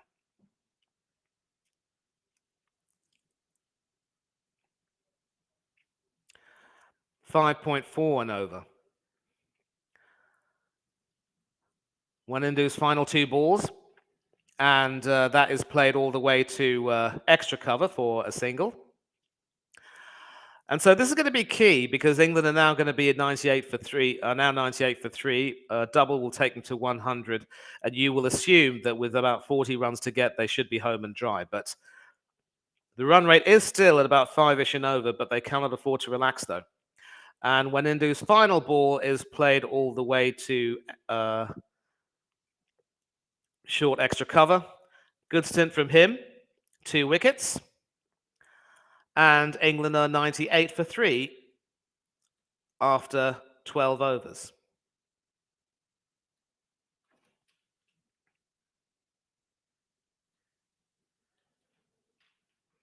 changing the score right now. 142 minus 98 is in fact 44. It's been fun bringing you coverage of cricket's this tournament so far. Tomorrow, of course, we have a treble header of games with Group 2 finishing. South Africa playing the Netherlands. Pakistan will be playing Bangladesh in what should almost certainly be their final match of the tournament. Both teams will look to go out on a high. And then, of course, India versus Zimbabwe at the MCG. Cannot see beyond an Indian win, enough to help them top their group. So, Dhananjaya De Silva back into the attack. Round the wicket to the left-handed Stokes, who swats that all the way to deep mid-wicket for a single. And singles are the way to go. So, 99 for 3. Edging ever closer to the 100 mark. And with Liam Livingstone in now, I think his orders are now to play sensibly and provide some support to Ben Stokes, who will be in a better position to play his shots. Sri Lanka, of course, already eliminated, but Australia would have hoped that they would upset the apple cart. Round the wicket to the right-handed Livingstone, who plays that off his legs all the way to the leg slip area, or what you would call backward short leg for a single, and that brings up the 100 for England. 100 for 3 off 12.2 overs. Needing another 42 to win. Dhananjaya still round the wicket to the left-hander Stokes, who tries to go up and over. Does he have the distance? Yes, he does. And an interesting piece of fielding there from Chamika Karunaratne, who is able to avoid the boundary, but ends up conceding 3 instead. So some enterprising play there from Stokes, who saw the field up in that area, and he knew that he wanted to try and find the gap. He knew that Chamika wasn't going to be fast enough to get that. And what could have been a 4 ends up being a 3, but it could also preferably have been a 2. And you could see some wry smiles there. So 39 needed now of 45. Round the wicket to the right-handed Livingstone, who plays that all the way to square leg for a single. And the target is getting ever closer. 38 off 44. So no real good options to bowl for Ben Stokes. Obviously, the captain doesn't really have much to choose from now, so all he can do is hope and pray. And this 5th ball is played all the way down to long on for a single, so singles are, in fact, currency. Doubles are golden. Boundary is a diamond. So you can see the sort of gambling effect, sort of the ramifications here when it comes to 2020 cricket. But at the moment, England just have to play sensibly. They're on a spinning track. They don't need to really chance their arms, if you will. And that final ball is chipped into the air, but away from the mid-wicket fielder for a single. England now need 36 runs of 42 balls. Well less than a run a ball.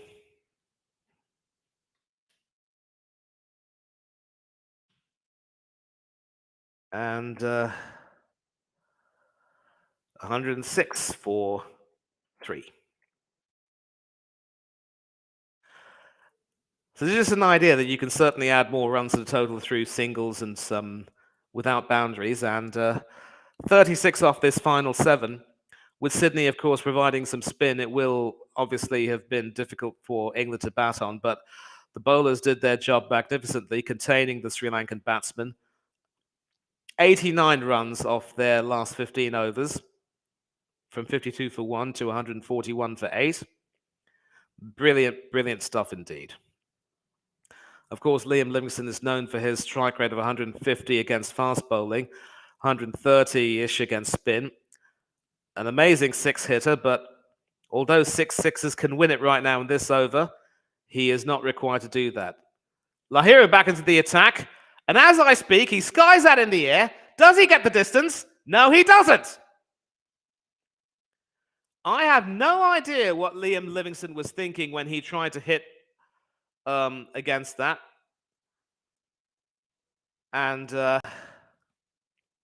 obviously, Lahiri coming back into the attack, and now it's the seamer's turn to get some joy. Not getting any connection on that, and skying that high in the air. and it is well caught in the deep, sort of at long on or even mid on by Dhananjaya de Silva, and that gives Sri Lanka their fourth wicket with the score on 106. Lahiru Kumara takes that wicket. He was hit for 13 off his first over, but has now come back very strongly indeed. And England are now in a big spot of bother at 106 for 4. Yeah, I might need some tea after this, definitely.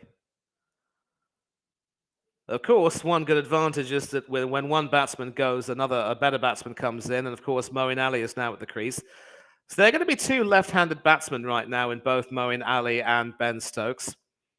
And it will be very interesting to see how well they can play the seamers and whatever is left of their spin bowling arsenal.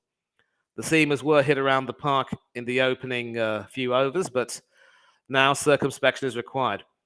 1,024 runs for Moeen Ali in T20 internationals, a best of 72, 750s, strike rate of 147.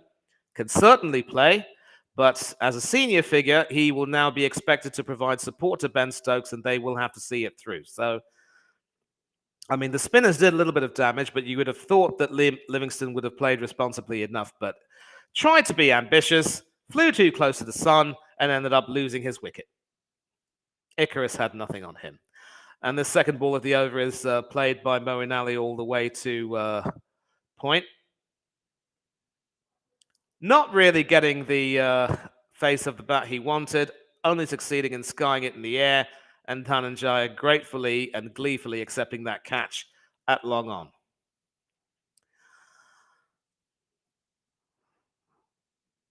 Not getting the distance he required and holding out. So what do England do from here? Is the fight back on?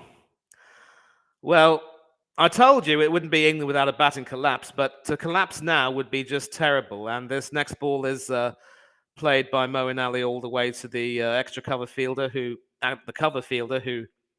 picks that and says, "No single for you, Moeen." So there are two left-handed batsmen, and the run rate could very well start creeping up to 6 and over. And the reason why I'm a little bit agitated right now, KFC, is because there is no way that England would have been expected to lose this many wickets, although I knew at the back of my head that it wouldn't be England without a batting collapse of sorts. Well, that ball is played sort of fended away all the way to the leg side, all the way to mid-wicket, and they get a single. And Moeen Ali is off strike. It'll now be Ben Stokes to face these last two balls of the over. And so this Sydney track has had a history of proving to be quite difficult for the team batting second. So if England had continued to play responsibly, they wouldn't have lost their 4 wickets. But, it's starting to get a little bit nervous. And the Sri Lankan fans in the crowd quite happy that their team is putting up some resistance. Lahiru Kumara with his last 2 balls. And that ball over the wicket to the left-handed Stokes is well played to square leg for 2. So that will definitely be a source of comfort. England now need 34 from 37. 33 from 37, I should say. And I thought that Australia played poorly and very nearly letting Afghanistan sneak a famous win. Even Matthew Wade admitted that they weren't completely in control, but if England were to choke over here, it would not look good on them. It just goes to show that you cannot relax. 33 from 37. What does Ben Stokes do? Plays that all the way to backward point, who misfields that in a way and concedes a single. So 32 from 36, 4 from that over.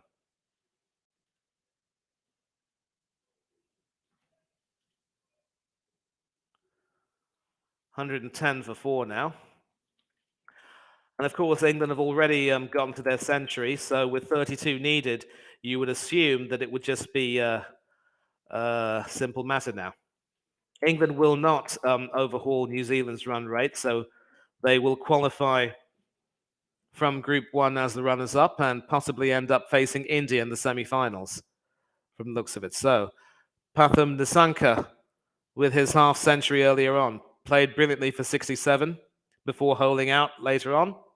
93 points for all those of you playing the Dream 11 on the ICC website. And of course, do not forget to go to the ICC T20 website to vote for your player of the match. For me, it might probably be Alex Hales. For his blistering knock of 47, should have been 50, which took the game away from Sri Lanka. Dhananjaya De Silva back into the attack. Round the wicket to the left-handed Stokes, who expertly almost caresses that to long off or mid-off for a single. England now need 31 off 35 deliveries.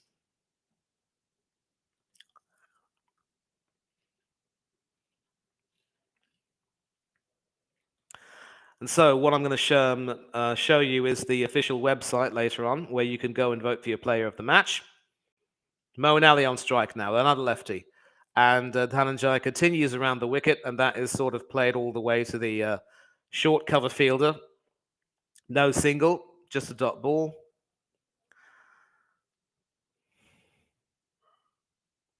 And a catch has been offered, and Moeen Ali holds out. And England were, of course, on Nelson. They're still on Nelson. Could this be the start of an almighty collapse?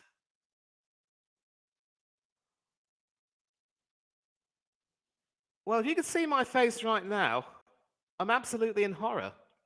Because that was a ridiculous shot from Moeen Ali to play. He did not need to do that. And all he succeeded in doing was popping up a catch to the short cover fielder, Dasun Shanaka, the captain, and he departs for one. And are we into the tail yet? I'm sure Sam Curran can hit. I don't know if David Milan will be coming out. So this should answer your question, KFC, because look, we are in a bit of a spot of bother. And I know that, as I said, historically, Sydney has offered some assistance to the spinners, especially against the team batting second. You would think that a cricketer of Moeen's experience would be smarter than that.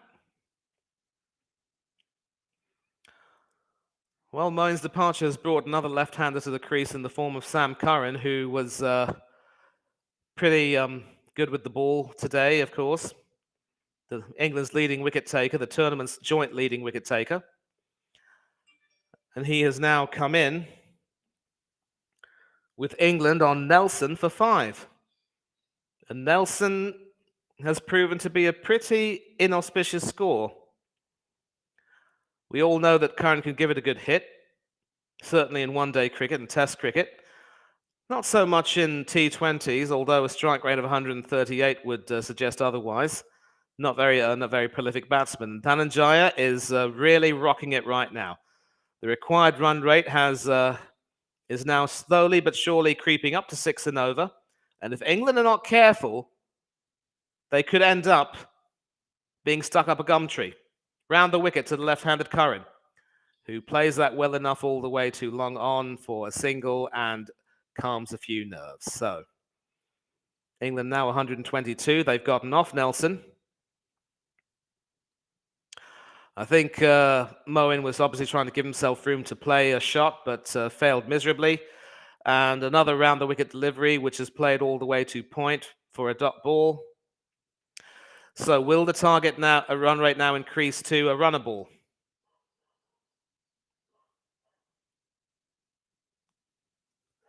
And the final delivery of that over is played all the way to mid-off for a single. England now need 29 off 30.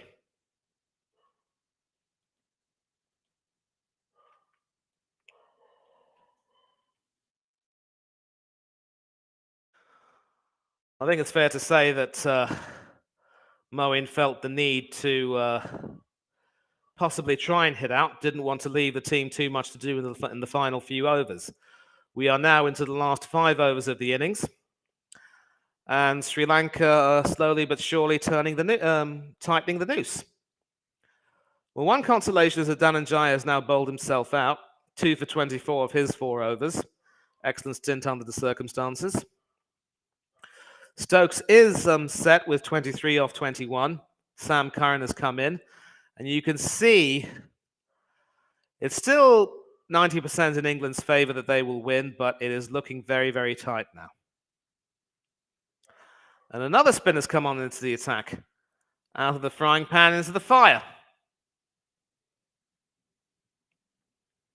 So the spinners are going to try to seal it to try and stop England from qualifying. And it is, in fact, Charith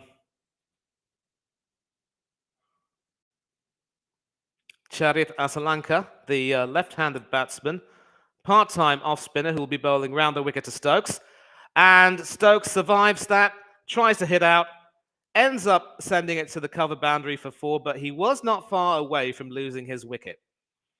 And Dasan Shanaka there at short cover. Well, credit to Stokes. He sort of played that away from Shanaka, who was never really going to get that. But didn't find the fielder there. So it might fall to Ben Stokes to take England home. Round the wicket from Charitha to the left-handed Stokes.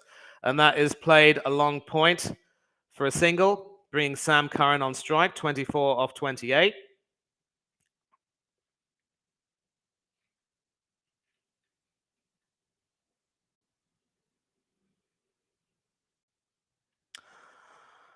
And you can see the tension. What should have been a comfortable stroll into the semi-finals has now been held back a little bit. England deserve nothing but credit for their magnificent effort with the ball. And of course, their opening partnership, which set them on their way, only to be pegged back. So, round the wicket to Sam Curran, played all the way to cover, dot ball. And so England will definitely want at least another single or two to make sure the run rate does not get to 6 and over. And that is played back beyond the bowler to mid-off for a single by Sam Curran, bringing Ben Stokes back on strike. So it looks as though the left-handers will have the responsibility of blunting the spinners. 2 balls left in the over. The rather short Charitha chancing his arm. What does Ben Stokes do here? He swats that all the way to mid-wicket and gets a single to bring Sam Curran back on strike, and England are now 120 for 5. 22 required off 25 deliveries. So Shanaka really deciding here that the seamers cannot be trusted and the spinners will have to have the responsibility of holding England back. Last ball of the over, round the wicket.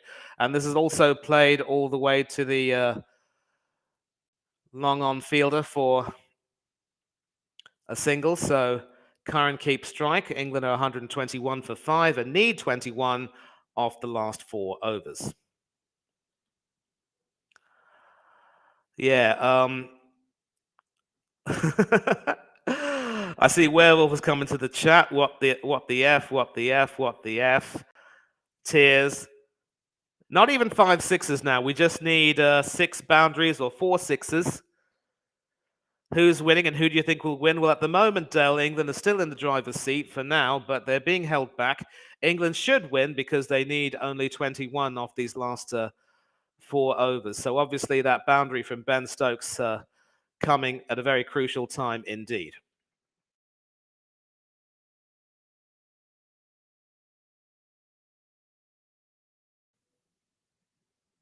Whoops. And now it's Theekshana who's come back into the attack with his Karen ball. Let's see if he can take a few wickets here. Over the wicket to the left-handed Curran, who plays that quite well all the way to the deep mid-wicket area for a single. And the target has now come to 20 off 23. So I think England have decided enough's enough. No more stupidity. Singles will do it, and England should be on their way. But this is, of course, Theekshana's last over. And he's actually bowled quite well. Obviously, Shanaka didn't want to bowl him out, wanted to save him for the end overs. But with the spinners having bowled themselves out, except for Charit, Who does Shanaka turn to after this over? And that is played back beyond the bowler, but it goes through the bowler for a single down to long off. And England now need 19 off 22. So singles are going to do it. Singles are going to do it. And a pretty poor piece of fielding there from Theekshana, who didn't get down quickly enough to gather that. So again, the chat link is in the link is in the chat. I will post a link here again if you want to come on in and have your say at any point. Please come on in. We'd love to have you. 19 off 22. England should still win this in theory, but they're being made to work very hard. This is a spinning track. The spinners are being aided. And once again, that is played quite expertly to square leg. They're going to take a single, take their time. 18 off 21.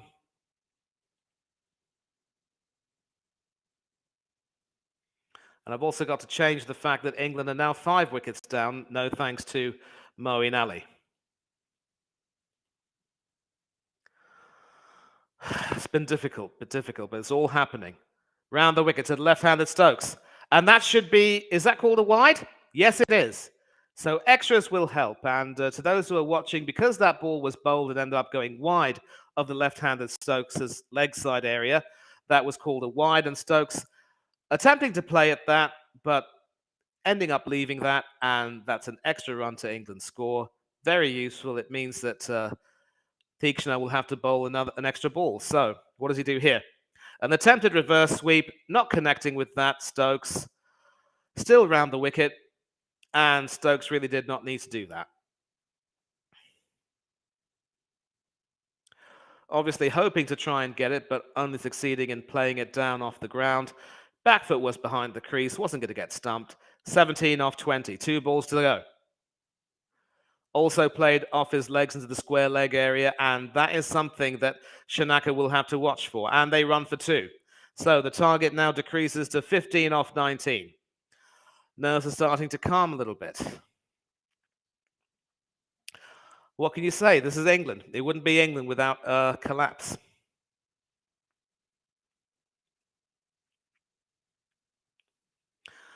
I'm just grateful that it's 127 for 5 and not 127 for 6 or 7 or even 8. Last ball of Dhananjay's over. And that is swatted off the ground all the way to the cover fielder. 15 off 18. All happening out there.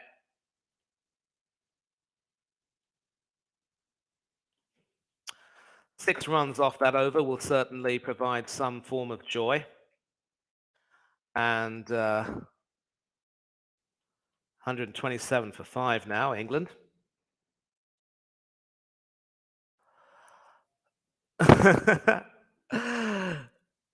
Yeah, just seen someone put in they enjoy biryani, love chicken biryani. I do love biryani as well, whether it's chicken or lamb.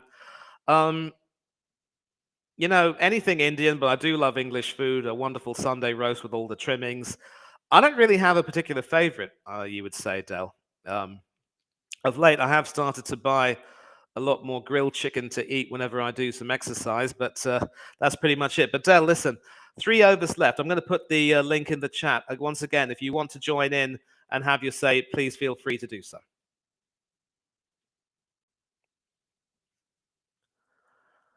3 overs left. 5 and over now is the required rate. And with the spinners having bowled out, it's back to the fast bowlers. Over the wicket now from Lahiru to the left-handed Curran, who plays that to the short mid-wicket fielder. Dot ball. Single. At the moment, dot balls are currency, and wickets, of course, will be diamond. 3 overs left. And this shouldn't have been that tight a chase, but injudicious shots have been England's enemy. Obviously, they felt as though they wanted to hit out. Sam Curran on strike, Lahiru Kumar bowling over the wicket to the left-hander. And Curran attempts to play that to the... can't get it quite past the point fielder there, Wanindu Hasaranga, who's had a good game with the ball so far. And it looks as though the seamers could very well force the batsman into making some mistakes by cramping them up. There are two left-handed batsmen at the crease, and bowling over the wicket, I think Lahiru Kumara will want to avoid giving them room. So England have been pulled back well here. Over the wicket. And once again played straight to the point fielder, who says, no dice from me. So the run rate is now 6 and over, 15 off 15. The Sri Lankans are jubilant. The Englishmen are rattled. The Barmy army is left bemused. What started off so beautifully could very well end in tears.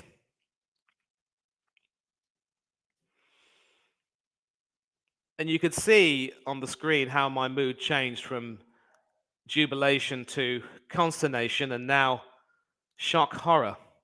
Because if England fail to qualify, this will be a disaster. And that is well played all the way to third man.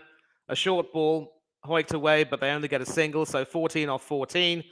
And that brings Ben Stokes on strike. So can Stokes hit out against the fast bowler? 14 off 14. 3 dot balls and a single. This is exactly what Shanaka wanted. This is exactly what Australia wanted. And that is just what England did not want. So could David Malan be forced to come out and bat? We will have to see. I know that Chris Woakes can certainly give it a good hit, but he might struggle on this pitch against the Sri Lankan bowlers. 3 fielders on the leg side. A double will be helpful. Over the wicket to the left-hander Stokes. Swats that down the ground all the way to mid-off for a single. Sam Curran back on strike now, 13 off 13. And of course, if this match ends in a tie, it will be decided either by a bowl out or by a super over. 12 runs will tie it, but England need 13 to win off 13. And it was going so beautifully, but they've been pegged back really well by the Sri Lankans. I think injudicious shots have also been England's downfall in many ways. It's all about the fine margins, you see. It's all about the fine margins.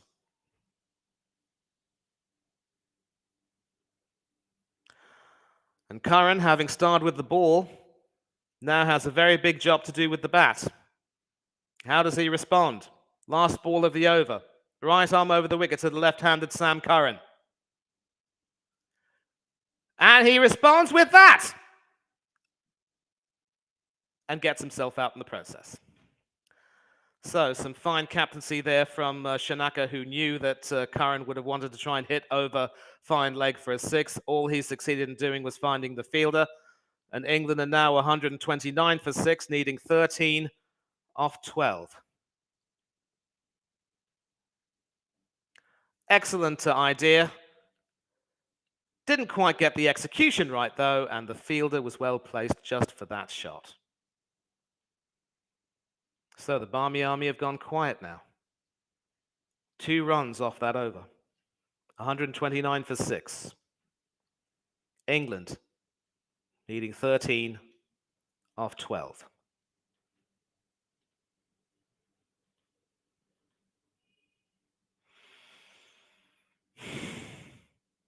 You can literally hear a pin hit the ground. And the silence from me tells a story.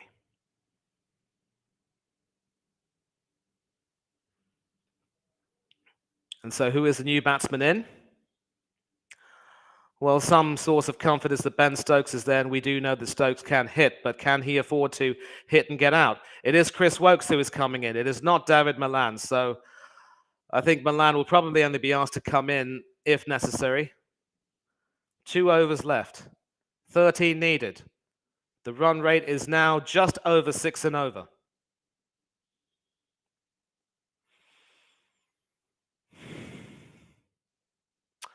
Right-handed Woakes. And if it is, of course, any consolation, Ben Stokes will be on strike.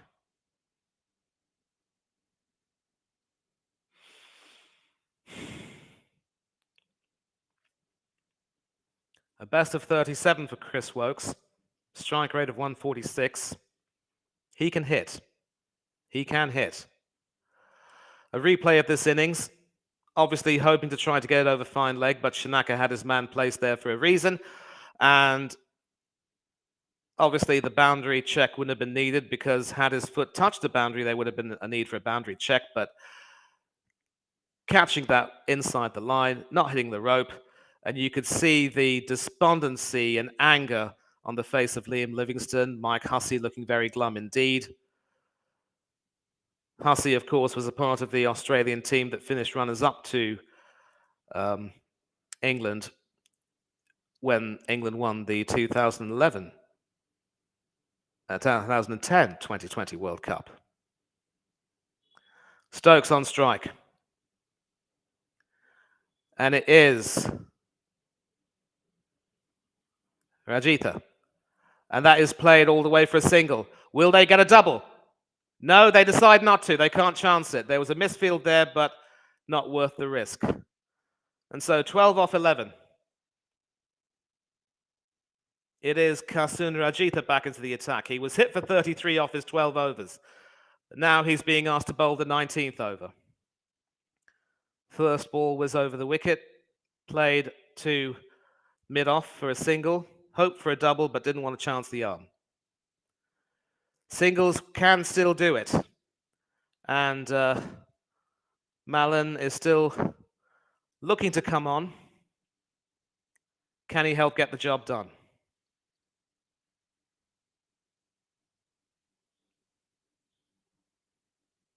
Well, it wouldn't be England if they didn't have a collapse.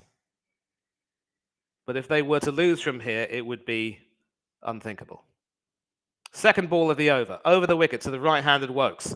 What does Chris Woakes do? Goes for a single and brilliantly run between the wickets. I'm not sure if Woakes was able to get any bat on that, so I don't think the run will be credited to him. It could very well be classed as a bye of sorts, but going to see that again. Slower ball, and it was sort of played by him, semi-played onto his body, and Stokes had decided that he was going to run no matter what. So some smart cricket there from England, very well needed, it must be said. Kasun Rajitha, of course, into the attack. He was hit out of the park very early on by Hales and Butler. Can he tie down Stokes and Woakes? And Stokes plays that all the way to long on. Do they go for a second? Yes, indeed. 9 off 9.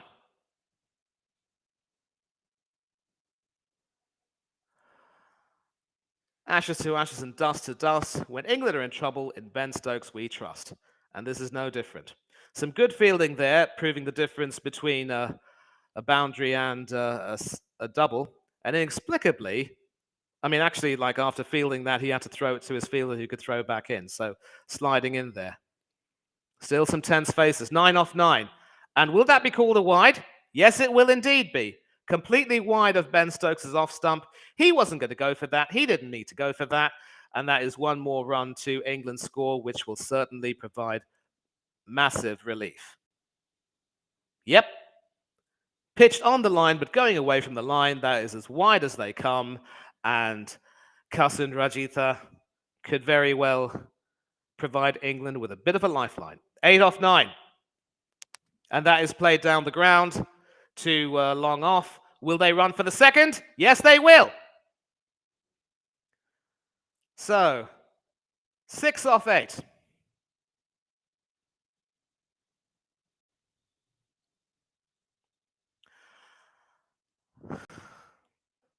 At least I can relax a little bit. At least I can relax a little bit.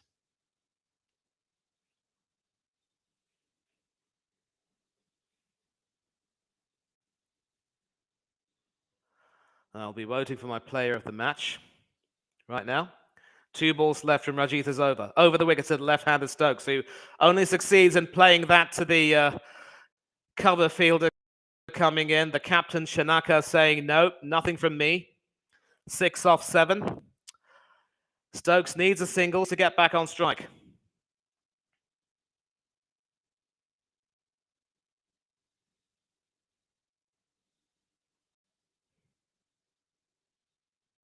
Last ball over the wicket. And he whips that off his legs to long on. Opts for the single. 5 from 6. And sadly, voting is now closed, so I can't vote. But I will change the caption now to 137 for 6. 8 runs from that over. 5 runs of 6 balls.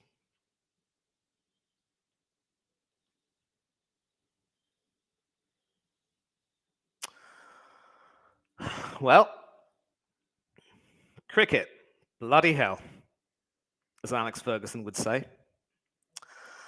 Just when we thought England were halfway away to a heavy victory, a handy victory, they provide us with these thrills and spills. 5 off 6. Still not over yet.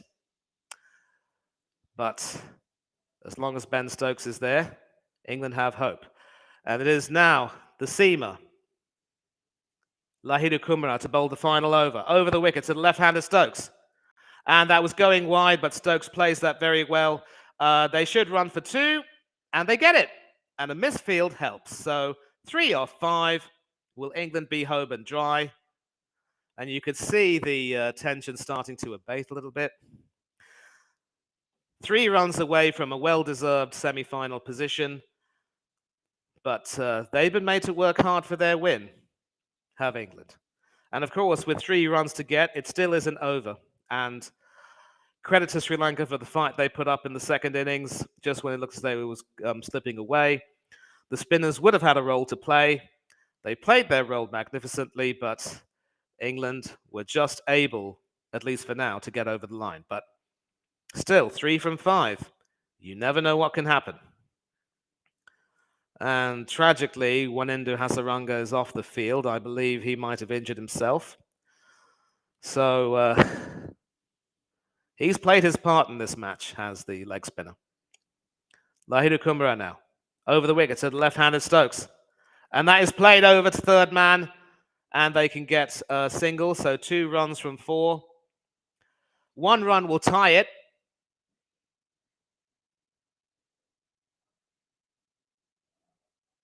So what does Wokes do? I think the message from Stokes is quite clear. Wokesy, try and play at it. Get me back on strike. I'll finish it off.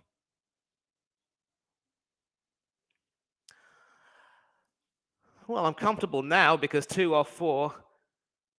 I mean, technically England can still lose, but if they lose all 4 of their wickets, providing Kumara with a freakish hat trick, but or 4 dot balls will also be enough. But Wokes has to play sensibly now. Can he get the single that England need? Over the wicket to the right-handed Wokes. Swing and a miss! And no run.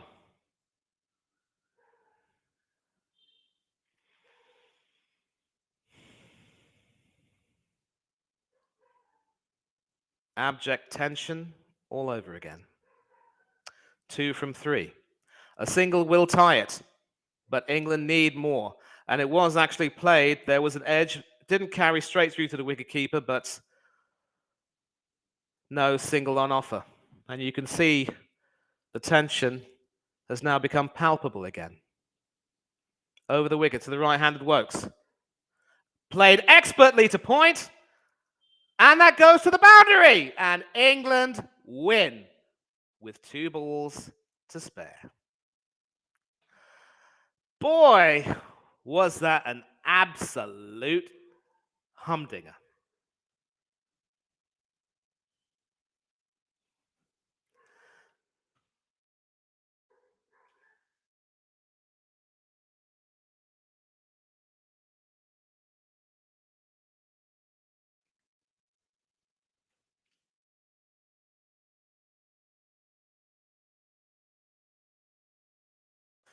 So, this is the story.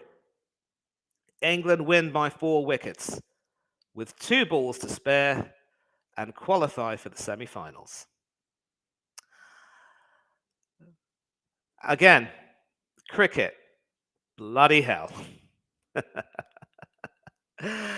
Anyone wants to join in? Well, I will be here for the next few minutes until 11:30 UK time. I will, of course, end this stream a little bit soon. But again, if anyone wants to come in, the link's in the chat. And England have, of course, won.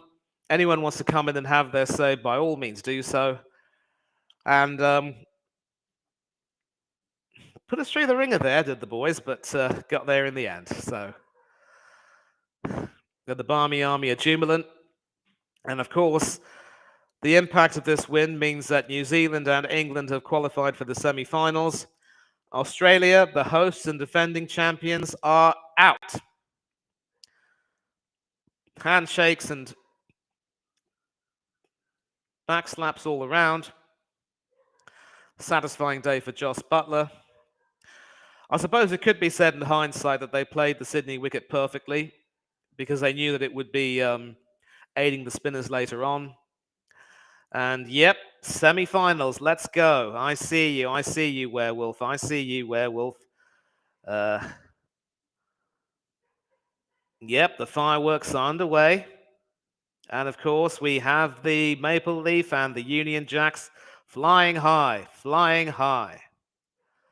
And again, the story of the game was really a blistering start from the Sri Lankan openers who went to 52 for 1 at the end of the 5th over. But replay of that final shot, using the pace beautifully to send that to the deep point boundary, and England can relax. They did put us through the ringer, and you could see how much that meant to Ben Stokes.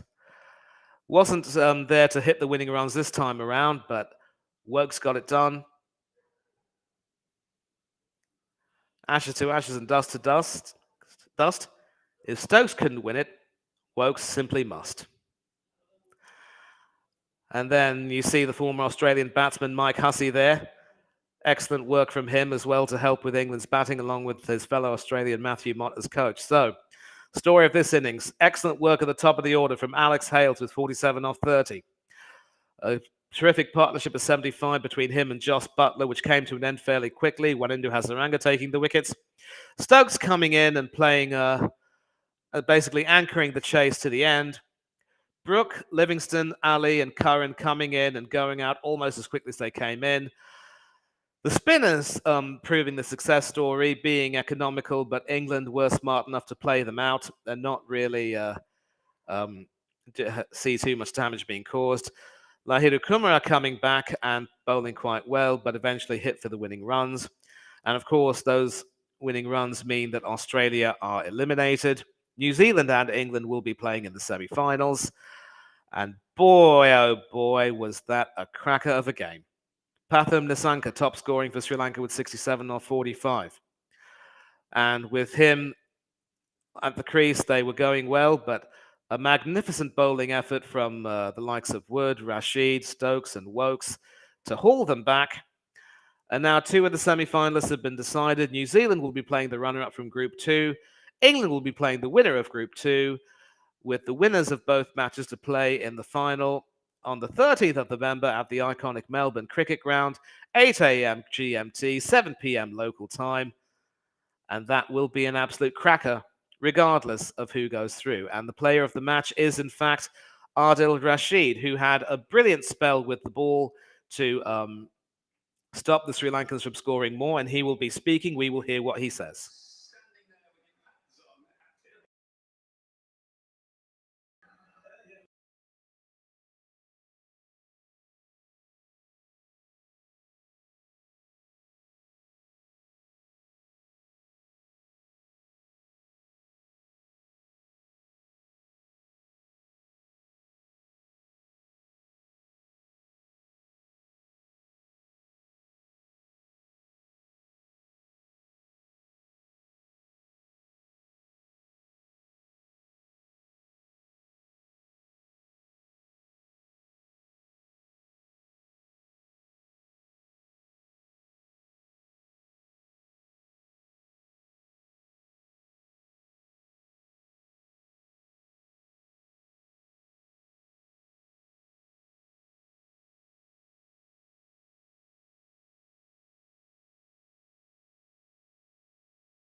So that was Adil Rashid, the player of the match, talking to, I believe it was Michael Atherton, basically talking about how, as a leg spinner, he would have had a role to play today and certainly played that role to perfection in the first innings. 4 overs, 1 wicket for 16, including a maiden. And England got there in the end, but it was certainly one heck of a game. And, nerves were frayed near the end. So when that ball went to the point boundary, you could see the relief on my face. But it all had to happen. And Rashid played his role to perfection. England obviously doing what they needed to do to get back into the game, preventing Sri Lanka from getting a really big total. And you could say that that was where the match was won. Of course, Sri Lanka came back in after that rollicking start from Jos Buttler and Alex Hales quite magnificently, and briefly threatened to take the match away from England, and it could have been the case had they lost a few more wickets. But Stokes and Wokes combining to take England home, and that is that. So that is the story. With a final run rate of 0.473, England secure the second semi-final berth, which means that the defending champions and the host nation Australia are out. And of course, 30 years ago, almost to the day, when the World Cup was played in Australia, the ODI World Cup, Australia were hosting, having won the tournament in 1987, beating England by 7 runs in the final at I believe it was at the Eden Gardens in Calcutta. I'm not too sure where that was. But they ended up not being able to defend their title very well and ended up losing out. It was New Zealand and Pakistan who played one semi-final, South Africa and England playing the other. I do not see that same lineup taking place because India are in a terrific position and Pakistan are on their way home. Tomorrow's game between Pakistan and Bangladesh will really only be a formality because whoever wins out of that cannot conceivably go through. It will be left to India and Zimbabwe to try and provide a spectacle. And with Kohli in outstanding form, you cannot look beyond an Indian win. But the story for today is, of course, England playing magnificently for the most part, fraying our nerves in some areas, but getting us through with 2 balls to spare. So by 4 wickets, we win. We qualify for the semi-finals. And our semi-final will, of course, be played at the Adelaide Oval later on next week. So that the team has a rest. And that's going to be another cracker, of course. And, of course, playing on a worn-out pitch was always going to aid the spinners. So the match was definitely won, as I said, in the first innings when England's bowlers bowled magnificently to restrict Sri Lanka to 141 after they were 52 for 1 at the end of the 5th over. And this is, of course, their 3rd consecutive semi-final in T20 World Cups, having made the final the first time and losing the semi-final the second time. And of course, Ben Stokes' innings of 42 was what got England home. 42 not out off 36. 2 fours in his innings. Played smartly, played judiciously, tackled the spinners quite well. And in the end, it was the difference. And certainly that 4 off the part-time off spinner certainly helping swing things in England's favour, although again, there were some hairy moments. And the delight on Stokes' face was certainly palpable. So, where does that leave us? Well, tomorrow there will be a triple header of cricket. South Africa, of course, are playing the Netherlands. A nice clash between the former South African Roelof van der Merwe, who will be playing for the Netherlands against his country of birth. Now, of course, plying his trade for the Netherlands. Pakistan and Bangladesh will be contesting the second match, a match, as I said, between 2 teams who conceivably cannot qualify for the semi-finals. And the evening game from the Melbourne Cricket Ground will see India playing Zimbabwe in what should be a formality.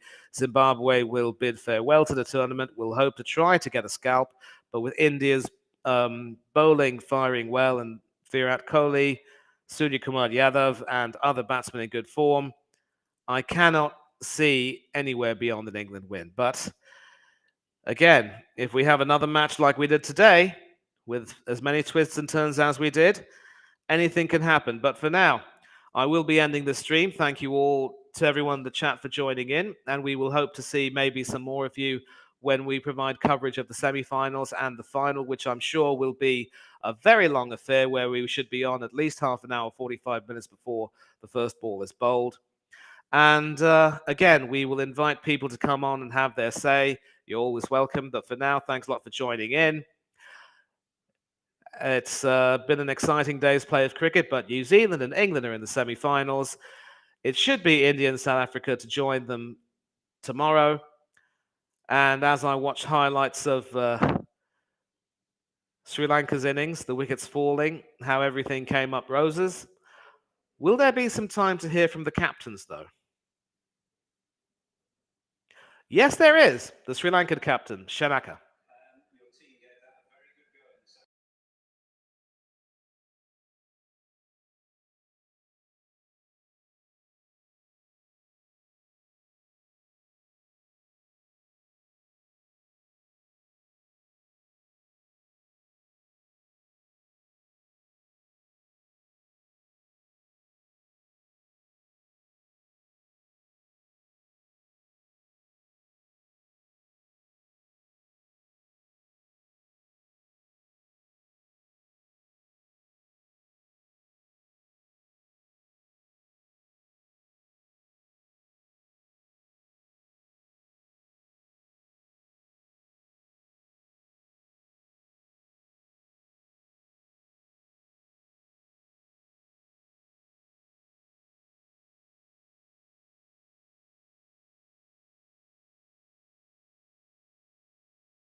So the Sri Lankan captain basically bemoaning the injuries which affected the team at the beginning of the tournament. Certainly provided a really good fight this game, but not quite enough, and a few areas of improvement are evident.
Yeah, so Josh Butler talking to Mike Atherton there, basically talking about how, with England having lost the toss and being forced to bat second, they had to find a way to win. And obviously, the bowling after Sri Lanka got off to that brilliant start was magnificent from them. Sort of restricting them to 89 runs off the final 15 overs at less than six an over was absolutely brilliant. Adil Rashid, of course, leading the way, and Ben Stokes and Mark Wood and Sam Curran and company coming in, also coming in for praise from the England captain. And of course, the opening partnership was wonderful. And yes, the wicket was, of course, spinning. And I'm going to come back to this comment made by the Mystic Werewolf, who's obviously delighted with the win. Should have been a comfortable win. Hard to say. I mean, hindsight's always a good thing. I mean, in theory, at least, if the likes of Moeen Ali and Liam Livingstone hadn't given their wickets away to some stupid shots, it would have been a little bit more comfortable. But with the spinners starting to become a little bit aggressive, they were taking advantage of that pitch, which had been sort of worn out a little bit, and England had to find a way to win, and they did. And, you just put through the ringer at times, and I'm sure I have to credit KFC Delivery, who did a lot to, yeah, wouldn't be England without bottling it. And then Spotted Bother, calm down, mate, calm down. And he's also asked me to have a cup of chai after eating. I've actually got some chai right now, so thanks for the suggestion. Still hot. We'll wait for it to cool. But yeah, so in theory, I think we can always easily say that there should have been no injudicious shots played by the England batsmen. But it's hard to say, and I think the bowling obviously was gaining more in terms of confidence. Welendu Hasaranga, Dhananjay De Silva, and the other spinners were really getting a lot of turn from the wicket. And don't forget, they also began with some spin with, I believe it was the Karen ball bowler. I will come back and sort of get his name right now. Yes, Theekshana, who actually started the innings with his carom deliveries, which were sort of, coming up at the batsman, of course. And spin was always going to play a role. I just didn't believe in my heart that it would be, this close. But hey, as Butler said, England found a way to win. Excellent bowling from England to restrict South Africa to 141 for 8. A terrific opening partnership of 75, which, including one over, where Alex Hales took 20 off that fast bowler. I believe it was Kasan Rajitha who was hit out of the park. He ended up conceding 40 off his 3 overs. And it was Kumara who recovered quite well, but he was the one who conceded the winning boundary. So it was really only Kasan Rajitha who was hit out of the park, the other bowlers being quite economical in that respect. And certainly an exciting game, a very exciting game indeed, and England doing what they had to do, and Sri Lanka obviously playing their part in a fine game. Another case of what might have been had injuries not affected their preparation. Weren't really a good value for their losses to New Zealand and Australia, of course. And they're, of course, now showing Australia's results. Losing by 89 to New Zealand in the first match really set them back a big way. They recovered well with a 7-wicket win over Sri Lanka, with Stoinis hitting the tournament as fast as 50. No result against England, a 42-run win over Ireland, a very, very, very almost shamefully close win over Afghanistan, where the Afghans very nearly took the game away from Australia. And I think it's fair to say that the net run rate was always going to be an issue for them. They ended up, not doing quite enough to get through. And these margins proved crucial in the end. And so, of course, back to Sri Lanka, injuries certainly hampered them. Their spinners were expected to play a role on these Australian pitches, and they, in fact, did. And, it's another case of what might have been. I mean, 2 wins and 3 losses may not necessarily tell the whole story of how they played. Of course, tomorrow's match is India against Zimbabwe at the Melbourne Cricket Ground. And that will, of course, decide potentially who tops the group from Group 2. But for now, Group 1 is already done and dusted. New Zealand have won the group. England are also through. Australia have gone home.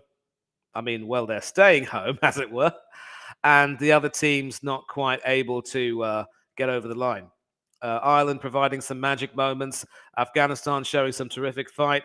An excellent group this has been so far, and Group 2, I'm sure, will be no different. Group 2 has certainly provided more than its share of drama. We will, if we can't bring you coverage from Group 2 tomorrow, we will definitely be covering the semi-finals and the final. It's been an absolute privilege to be a part of this coverage and bring it to all of you. And I want to thank all of you who've joined in the chat.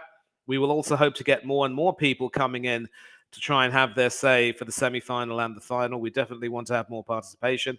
Final reminder, do please subscribe to Hanno's Coach Corner on YouTube and follow him on his social media accounts.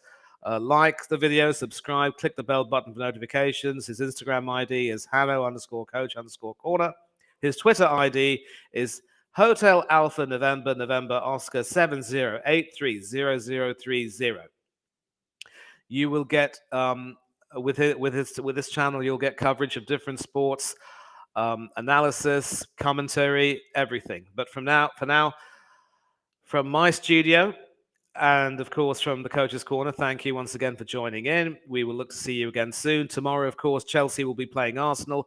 We should be perhaps doing a watch along for that, maybe. That will remain to be seen. But until then, once again, thanks for your company. Congratulations to England. And we're looking forward to the semi-finals. Enjoy your Saturday. Have fun this weekend. Take care of yourselves. Don't do anything I wouldn't do. And until next time, I am out.